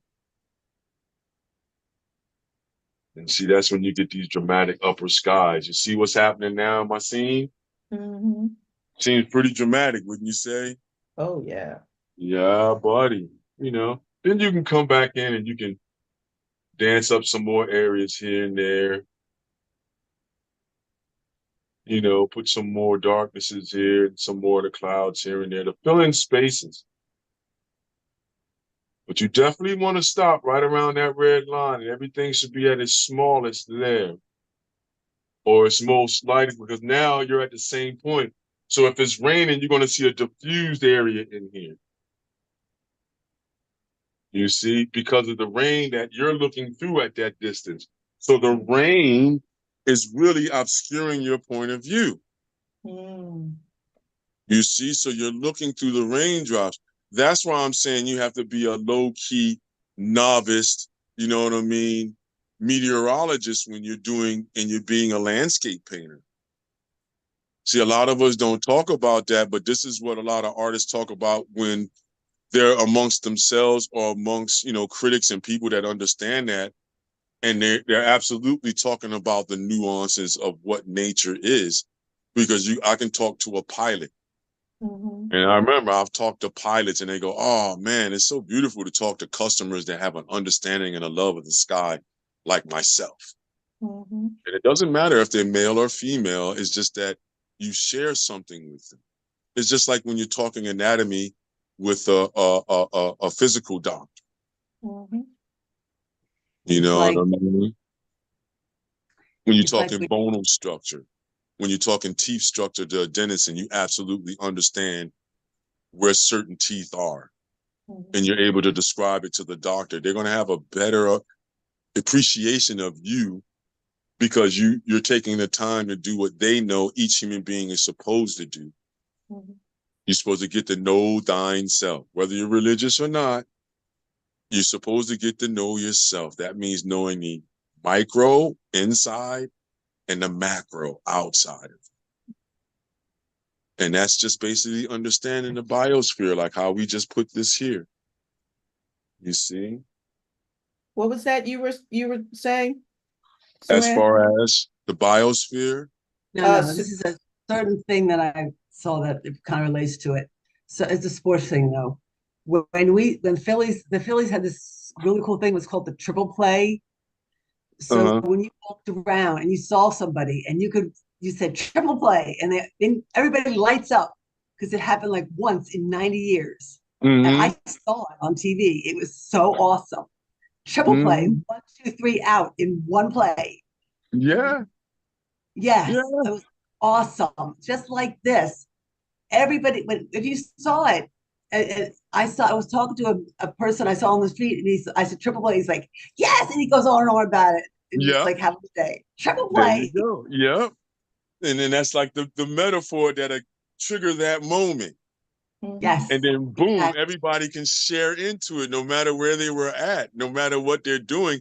We all want to see that idea. And I'm glad you brought it up, that idea of a triple play. When it goes down, it looks amazing. Like, wow, they got 3 people out at one time. Yes, Dang. You it know Mhm. what was I mean? amazing. Yeah. Come on, boys. We back to the dugout. Let's go. It's on us. It's like, that's a beautiful thing to see. So I agree with you. It is in the same idea. Because if we put those marks up there right, you're able to talk to anybody, anywhere. If you're going to talk to a sailor or a fisherman, you can talk to them. Why? Because you're doing landscapes. Mhm. So you're looking at the land the same way they are. You Just know for what I different mean? reasons. There you go. And sometimes the same because they're Listen. human too. Mhm. You see, so since they're having the experience and they'll have that tingling experience when they're up there on the water that we're having just from looking at the picture or looking at the drawing. Mhm. You see, and then they'll be able to expound a little bit deeper on what some of our generalized statements that we're making are. Mhm. But if you look at these generalized statements that we're talking about and relaying our mark making, as soon as you look at it, if you can say, yeah, it does look like it's somebody from a distance, and then we've done our job. Mhm. We took something from nothing. So this all came from the conversation of you guys starting off with before we started recording, talking about clouds and the appreciation of what we do here. And I thank you both, and I thank Sue-Ann for expounding upon that. But that's what brought up this idea for this one, from something to nothing, Nadine. Y'all Mhm. conversation about the clouds. So now I hope that everybody has a nice basic understanding of what happens in our biospheric atmosphere. You know what I mean? And we reiterating that word biosphere, biosphere. Hopefully some of you will go out and go check it out on Google or check it out on Google Maps in your local area.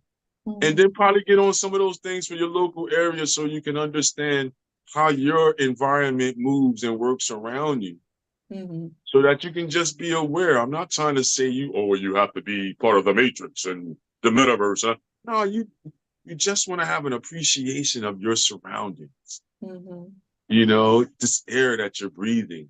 I don't want to hit you over the head like the Matrix. That do you really think that's air you're breathing? Nah, come on, man. We're breathing air. You know what I mean? What we call air. If you choose to go past that point, that's up to you now. Mhm. But for our crowd and for the individuals here, and I don't want people to start thinking that we're trying to be, metaphysicians and all this good stuff. We're just trying to have a good creative moment. And this stuff just comes out. So excuse us for talking hard, Yep. but that's where I come from now. It's like it has to be talked about because I see how beautiful this world is, man, and how Mhm. the mechanisms work and how beautiful the human body is. And, I'd rather be caught up in that, everybody, that beauty, everybody, that power of understanding that Mhm. than getting caught up in just mundane man, thoughts or human just emotion. I'd Yeah. rather look at what evokes the emotion. Can Mhm. I show you That, what I did? What's that? say again, Can I show you what I did? sure, that's what we want to see. You know the deal. Hold on. Yeah, okay, I see it. So, Yeah, I feel those clouds. Yeah, Mhm. there you go. I feel the hand holding on to that. Yeah, Mhm. I would say just work in your sea piece a little bit more. Work in Mhm. your ocean now. Make us feel that same drama that's in the air, in the water. Mhm.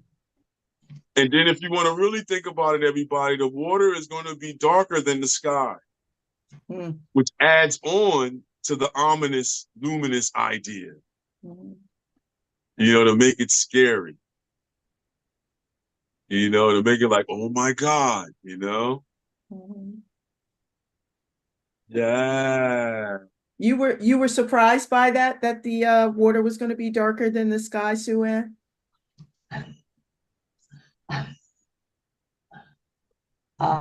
Yeah. What's that face? Yeah. Yeah, I wasn't even thinking about that. So I'm like, wow.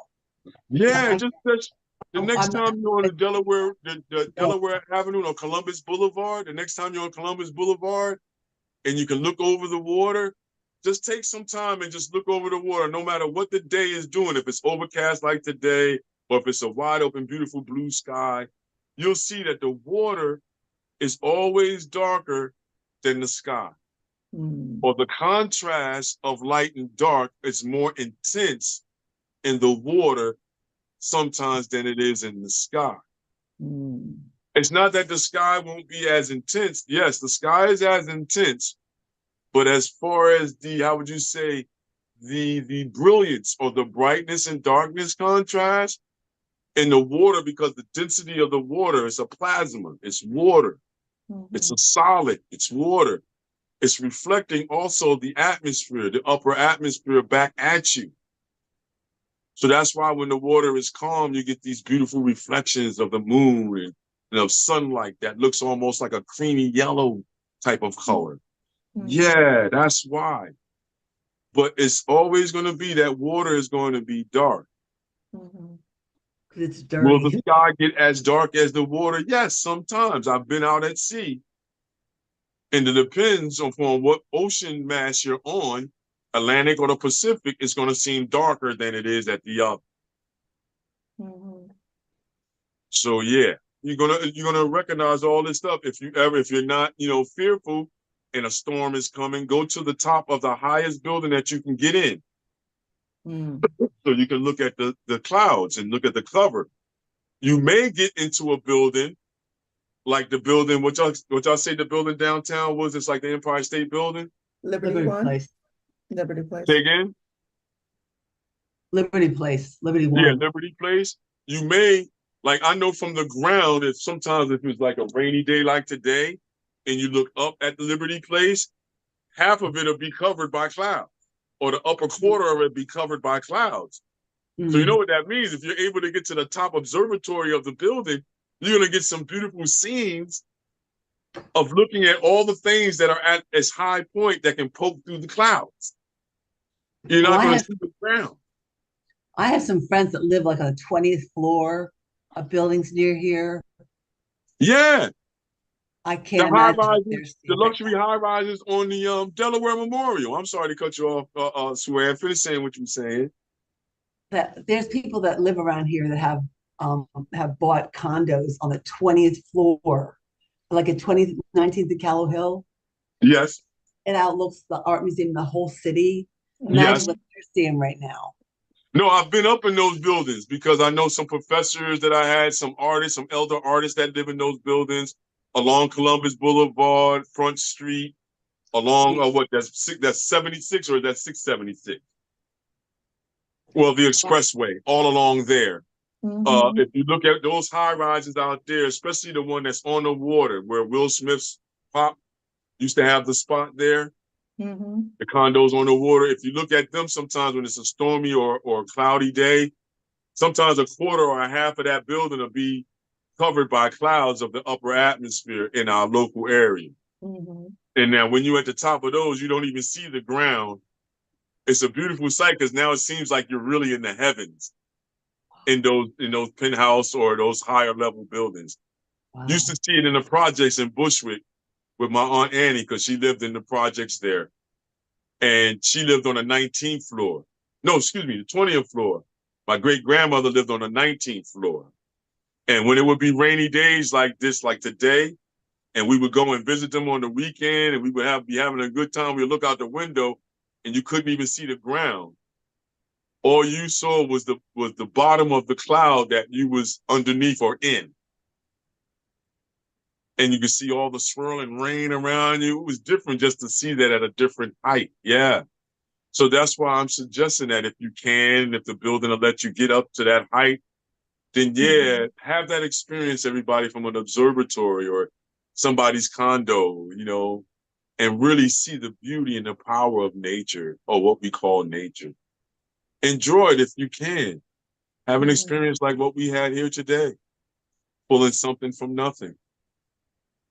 Because you know, you're pulling something from nothing, but we know that it's nothing, but we know that we live in something. So Yeah. therefore, we know that we exist in something. So how could it be nothing if it's something? So you can have fun with that, everybody. It's really just a nice brain teaser, and to fill in our series with something from nothing. So you can have fun with just, how would you say, our concept of line, shape, form, light, and surface. And what that means when you're using that from your experiences, your micro world, your experience of being at a shorefront, your experiences of looking at the clouds, your experiences of being in a storm, or unfortunately being in a hurricane or a tornado. Yeah. Yeah, or a twister. Yeah. Or Yeah, a whirlpool. Oh my God, a whirlpool, one of those in the ocean. The reverse of a tornado. Oh, I don't know which one is worse. Have I seen when they have the one that's in the water? No, I haven't seen one of those. I haven't been fortunate to be able to fly over and pay attention and see that phenomenon. I would love to see it though. I'm not going to lie to you.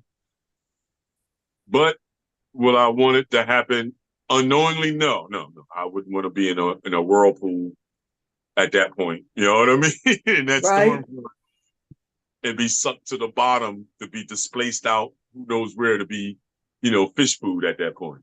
You go to the Atlantic Triangle, you're gone. Yeah, you see? Woo. You know, woo. So see how just this small joint evoked all those thoughts, you guys?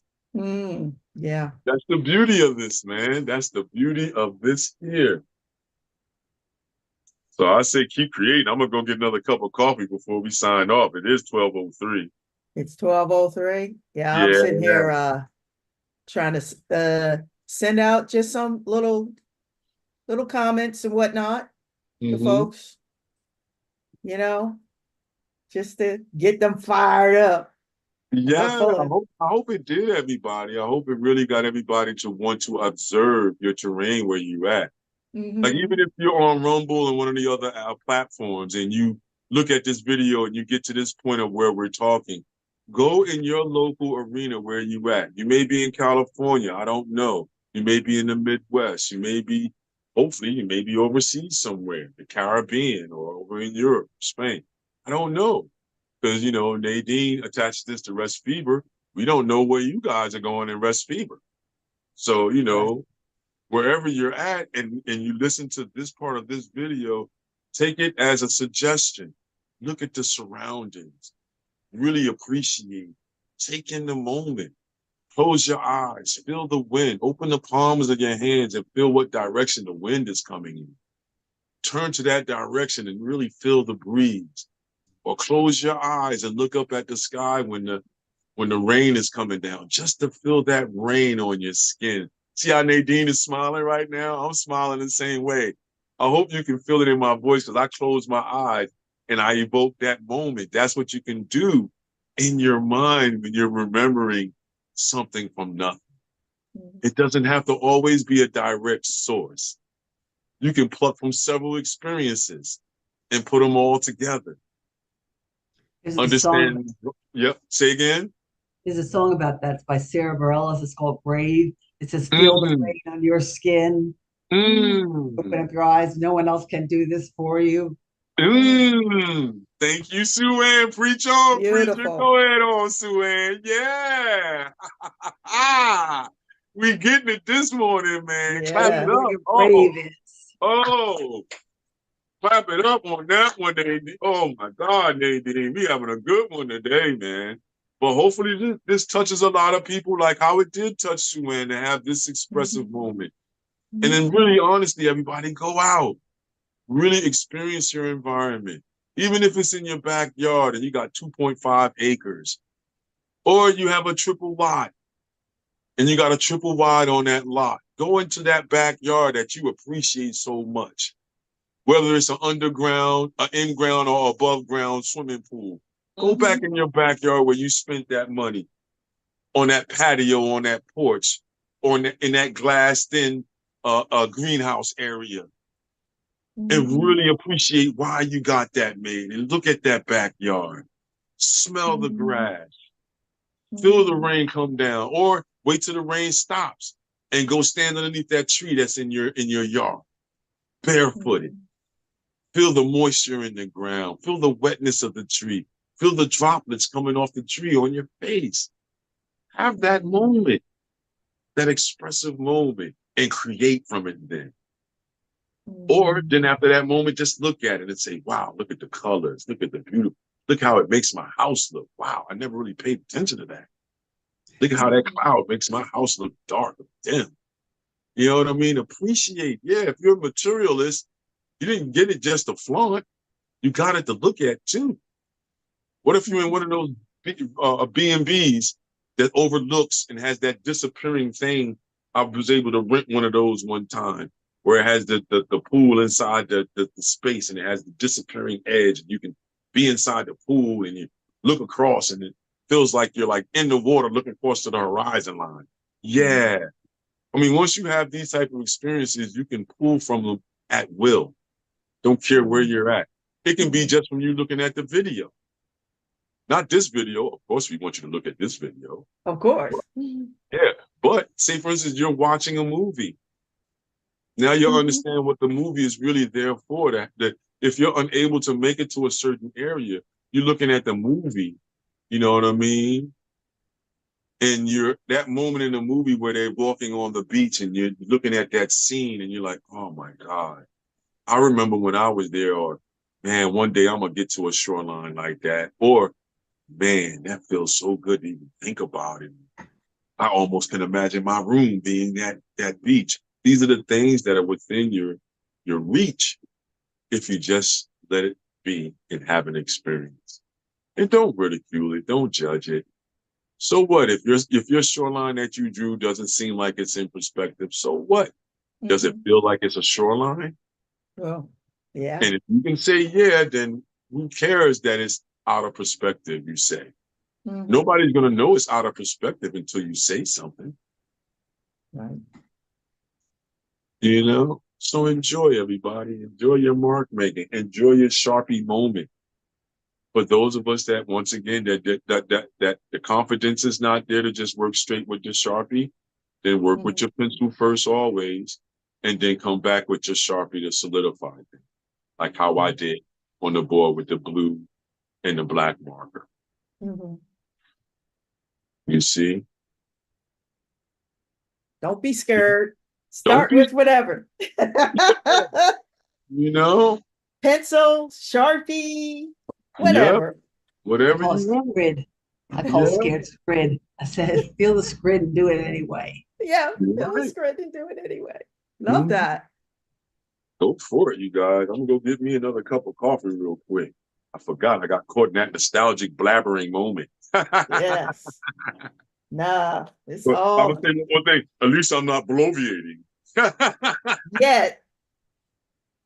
Did you right, Nadine? Yet. You know what I mean? Yet. All natural. There it is. Yep, definitely. So listen, my name is Nadine, and you have been watching Let's Paint and Drawing Along, and hopefully you were drawing along with us, because that's what it's all about. It's about having an experience. One of the cool things, what I thought my takeaway from this event today is that we were approaching this from the idea of a low horizon. Last week, we had a higher horizon, that pulling something from nothing. And so now we were challenging ourselves to pull that our experiences, our memories of being on an ocean scene, oceanscape, Mhm. lakescape, whatever, Mhm. and the horizon is lower. And that was a lot of fun. And I also like that we Just to had a little, interject for a second, I'm sorry, Nadine. yeah. Just keep your thought right there. The whole thing is that um, we're trying to show the movement of the upper sky Hmm. and that lower sky. The horizon line, if it's higher, more land. If it's Hmm. lower, more sky. So Hmm. today we wanted more sky. Sorry. Hmm. And the other really cool thing was, and I think you can see it, especially in on the board, what Don did was this notion of the rhythm of the clouds. Yeah. Or and that's the atmosphere, which was what Don was talking about, what was going on top and what's going on below the horizon line. I thought that was uh, really interesting. Another point we went over was the aspect of the diminishing aspects of the subjects that we create Hmm. uh, Yes. that helps make it believable Yes. of what we're seeing. So the one thing that I know you can repeat it, and I thought that was a funky line. And it starts off 80 to 80, blind, cripple, and crazy. 880 8 to blind, 80. crippled, 8 to 80 blind, crippled, and crazy. And that's some, can you imagine if all artists walked around and they said, what are you? I'm an artist. Who are Mhm. artists? Anyone from 8 to 80, blind, cripple, and crazy. Yep. So you gotta be a little, you want to be crazy? Yep. Do art. There you go. Let them call you crazy all the time. Let them call you crazy. Yeah, I'm crazy. I'm an artist. Yep. This is what I do. You know And what I just leave it mean? at that. You don't like it? Sorry, I'm an artist. Not even sorry. It's like, okay, maybe one day you'll find out the artist in you and why I'm saying this to you, but I'll never say sorry for it. I'll just say you'll find it one day. Maybe. Yeah, well, maybe, yeah, but that's every human being. That's where I'm at. That's what I would say to you. Yes. So I Mhm. I would definitely say we had a lot of little nuggets. That's why I kind of went back and I wanted to go over it to just to say that and to hit it home that it hit home for me. And I just wanted to repeat it again. Uh, and and hopefully you'll play it back more than one time so you can, really absorb it. But we definitely do appreciate you being part of the art fam as changes are awry and it appears like everything's all over the place. So I want to apologize, but I'm trying to adjust from the back end of things with what's going on with Facebook and how to get the word out. So the main thing is I want to start sending out newsletters. And basically it's just an email, okay, that just says, hey, this is where you can go to remind you, and you can go to that email and click on the link and Ooh, know that that's going to indeed. be there. On that level right there, maybe everybody should go sign up at our website so Okay. that when the newsletter comes out, it's more direct for them to come straight from the website. Okay. Well, Check let in the me. website because Oh, that's what I forgot a little time. I was like, hey, wait a minute, we got a website. yeah, I've been, Oh, that means a everybody little needs to bit. be directed to the website now. Yeah, I'm learning. I No, was don't worry. spoiled. I was Yeah, spoiled, y'all, because I yeah, worked at a place where we had graphics, we had a web department, we had oh man. IT, we had all Oh these man. people. All I had to go in, it was create content and then give it to everybody, and then they would distribute it. So as I'm growing, I hope you will be patient with me as I With hone us, in those Nadine. You're skills. not by yourself with us. Yes, ma'am. Yes. Yes. So what I'm going to do is it's let's paint and draw .com. along.com. Yeah. Come And on, you let's guys. We need you. Everybody on our page, in our group, we need all right. 190 of you to It's go on. 192. Okay, we need all 192 of you to go on over to the website and just subscribe. Yes. And so we're going to start pushing it that way. I think that is definitely, I agree with you. And Mm-hmm. then make that the home base Yeah, and then move from there. So the next couple of weeks, it should be even more solid with that. yep. Um, So then this way, the I believe, once we stream, yeah, we might not be able to stream on certain apps at one time, I but know. you'll be able to, if you subscribe to the page, you'll be able to see it like that. And then you would have to go to Patreon after that to get the rest of everything. But you will be subscribed to the web page. So then that means that you'll get the newsletter when you put your name and your email there. So that when Nadine starts putting out the email that we're going to be putting out of the newsletter, you'll be able to get it directly because you're on that list at that point. I'm assuming, right, Nadine? Yes. Okay, everyone. So please do, all 192 of you, everybody, you too, Yes. Swan, go on over when you get a chance and go on to Yeah. letspaintanddraw.com. I I'm believe that. I'm gonna depart. Huh? Okay. I'm gonna depart.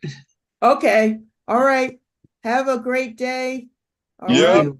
Say some And prayers for Suan, and really enjoy and hug a tree and have a wonderful day.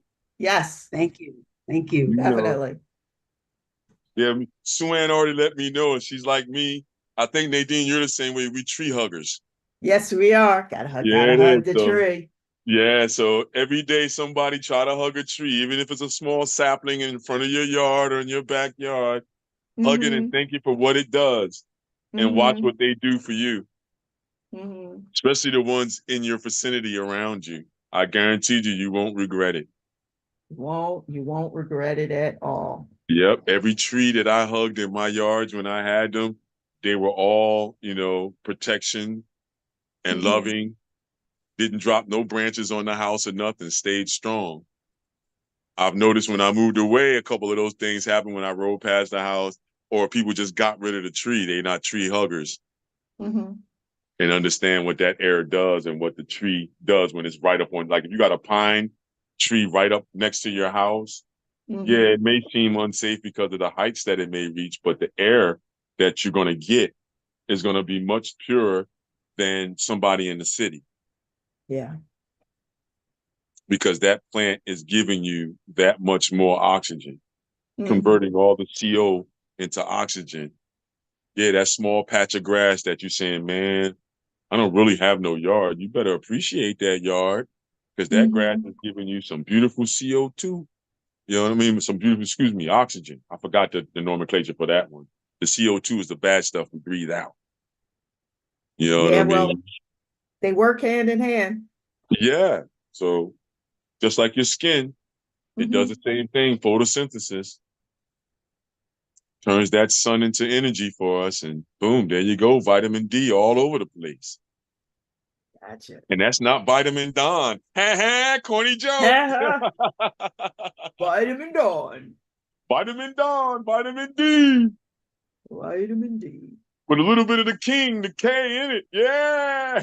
Yeah, baby. Ah, Y'all, we you know, get silly at the end. That's what happens when you create art. yeah. You You're gotta be a not little constipated. crazy. Yeah, you're not constipated, man. You know what I mean? You're Not constipated. saturated. Yeah. And you don't mind perspiration. You know what I mean? Mm-hmm. You notice that those are the things that can make human beings very aggravated and very, angered. Mm. You know, I Yeah, don't you know gotta what let part that of stuff out. yeah, I don't know if that's correspondence vibration or what polarities at that point. You know what I mean? Or you just dang clogged up. Yeah, yeah. What is it, man? But just have fun observing, being that Mm-hmm. artist that you be. Observation is key. Observation is key. It's not just observation with the eyeballs, everybody. It's all your faculties, as we call it, Mm-hmm. your senses, and the ones that you don't know you have. So the number Right. of senses we have is always up for debate, but the main ones, your main senses, sight, feel, you know what I mean? Mm-hmm. Smelling, tasting, Mm-hmm. those ones right there. and hearing. I'm starting to try to listen more. So, it bugs people out that know me. Said, Don, you was very quiet during that. I said, yeah, I was doing my thing of being older and being able to understand being still. Being Mm-hmm. still doesn't mean that I'm being stupid and I don't know. Being still sometimes means, oh, I'm trying to understand the situation. Let me be still so I can hear what I need to hear and see Mm-hmm. what I need to see before I respond. Right. Yeah. So that's how you use all your faculties, everybody, in this idea. And keep creating at that point. Yeah. Yeah, that's all you can do is just keep creating. Yeah. It's your Well, existence. yep. Well, all right, everybody. It's that time. Listen, be sure to like this video, share it with anyone you think that might benefit from the experience of drawing something from nothing. Um, we hope to make sure you get a cup and you put a top on it when you're creating to make sure you don't mix anything. If you decide you want to watercolor it later and be dipping it into the wrong container, that's right. It's all about creating 24/7, 365 days. We want you to keep creating. And remember, when your eyes are open, It's it's on. on. And if you are a Facebook member, okay, you are part of our Facebook group, and or if you look for us, Don and Nadine over on Facebook, the information to get a t-shirt similar to this, along with a bunch of other stuff uh, that's part of Don's creations, you can get them at the link Yep. there. We Most got one for the importantly, elected and everything, everybody, copywritten. And this line, it's like a slogan that's a question, and a mhm. question that can be a slogan. And we end on this one saying, America, not my fault, but my problem. Ooh, when's So that coming out? that t-shirt is already there. Is there? It's already. It's there with just the slogan on the t-shirt, any color you want. Back in front, the slogan is on. And then we Uh-huh. have a couple with the flag on the front of it, Uh-huh. you see. So if you go to the pop-up page, you'll see those on there. Um, okay. Yeah, America, Uh, not my fault, but my problem. So I call them the American anthem, the American new anthem, you see, wow. because it's a real question if you really want to look at it, everybody, during this election. You got to say, Mm-hmm. is there any faults in America? Yeah, there are faults there. We can say it now, everybody. After Right. seeing this debate, no matter who you are, you can see, oh boy, there's some faults there. But even though Mm-hmm. those faults is there, it may not be because of me, but it's still my problem. I got to resolve them. We have to live through them as a country.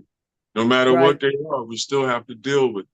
So that's where I came up with the term, the slogan, everybody, if you want to have good conversation.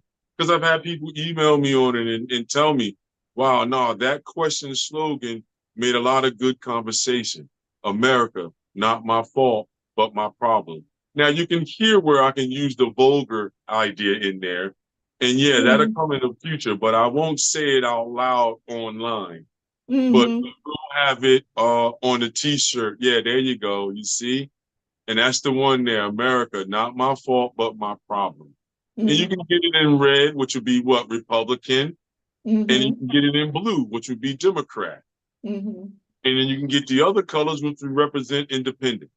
Mm-hmm. You see? So either which way you would like to do it to make a good statement or to get people to make conversation around you, it's a good Mm-hmm. statement for that. For us as Americans, however you're seeing yourself as being an American, a patriot, whatever you're seeing, you can just have this t-shirt on and just really make a statement. Yep, Mm-hmm. there's some of the other ones that's on there. And you can see our t-shirt on there. Let's paint and draw along the long sleeve red shirt one. There's another one of the America Not My Fault, the green one with the flag in the front. Yep, and it has the saying on the back. Oh, it does. Listen. Yeah, like when you press that one, Now, if you press the next square underneath of the top one, that's Oh, the that's saying hot. on the back. And Nice. then on the black one, I have it in yellow. So there's a black one. Yeah, you see it right there. Go back down. And it should, yeah, right there. The black one there. Yeah. Mhm. See, and now if you press the top one, it has the flag in gold on the front. Mhm. And then the saying in with gold trimming around it. Mhm. You see? Mhm. So there's various different ones that's there. But if you just want the saying, then it's the red one at the top or the black and white one at the top. You see the black and white one at the top? I think it's saying the same thing. Mhm. Oh no, that's saying something This different. The one that's to the right. Oh, okay. So yeah, if you wanted that in white, you can press the white one and select it. I have it in 7 sizes, all the way up to I think 6X. Everybody. Mhm. So most of all the t-shirt designs is up to at least a 6X. Nice. Yeah, sure, it's going to be about $35 for that. Yeah, but you know, it costs more to have it big. Unfortunately, in America, we have something called inflation, and you have to deal with that, everybody. You Mhm. know, so, but you'll have a good saying, a nice t-shirt like how I have on, like how what Nadine has on, and you can see what it looks like. You know what I mean? I got on the 2X here, and I believe Nadine has on the large. Yeah. Yeah, Maybe Nadine extra has on the large. large. Not to tell your size like that. Excuse me. Well, Us I as need a little male, extra room in the front area. So it's probably extra understand, but large. I still have to respect the fact of the feminine ways of I'm not supposed to say that directly like that. So for me, I can say that, oh, I don't know what actual size that is, but it's ample size for Nadine. And we have those t-shirts for our girls that are in Nadine's situation. You see? Mhm. Thank you. All right. Yeah. Keep creating, everybody. Keep creating, everybody. Thank you for being with us today. We'll see you again real soon. Take Yeah. care. Have a beautiful, beautiful week. Peace.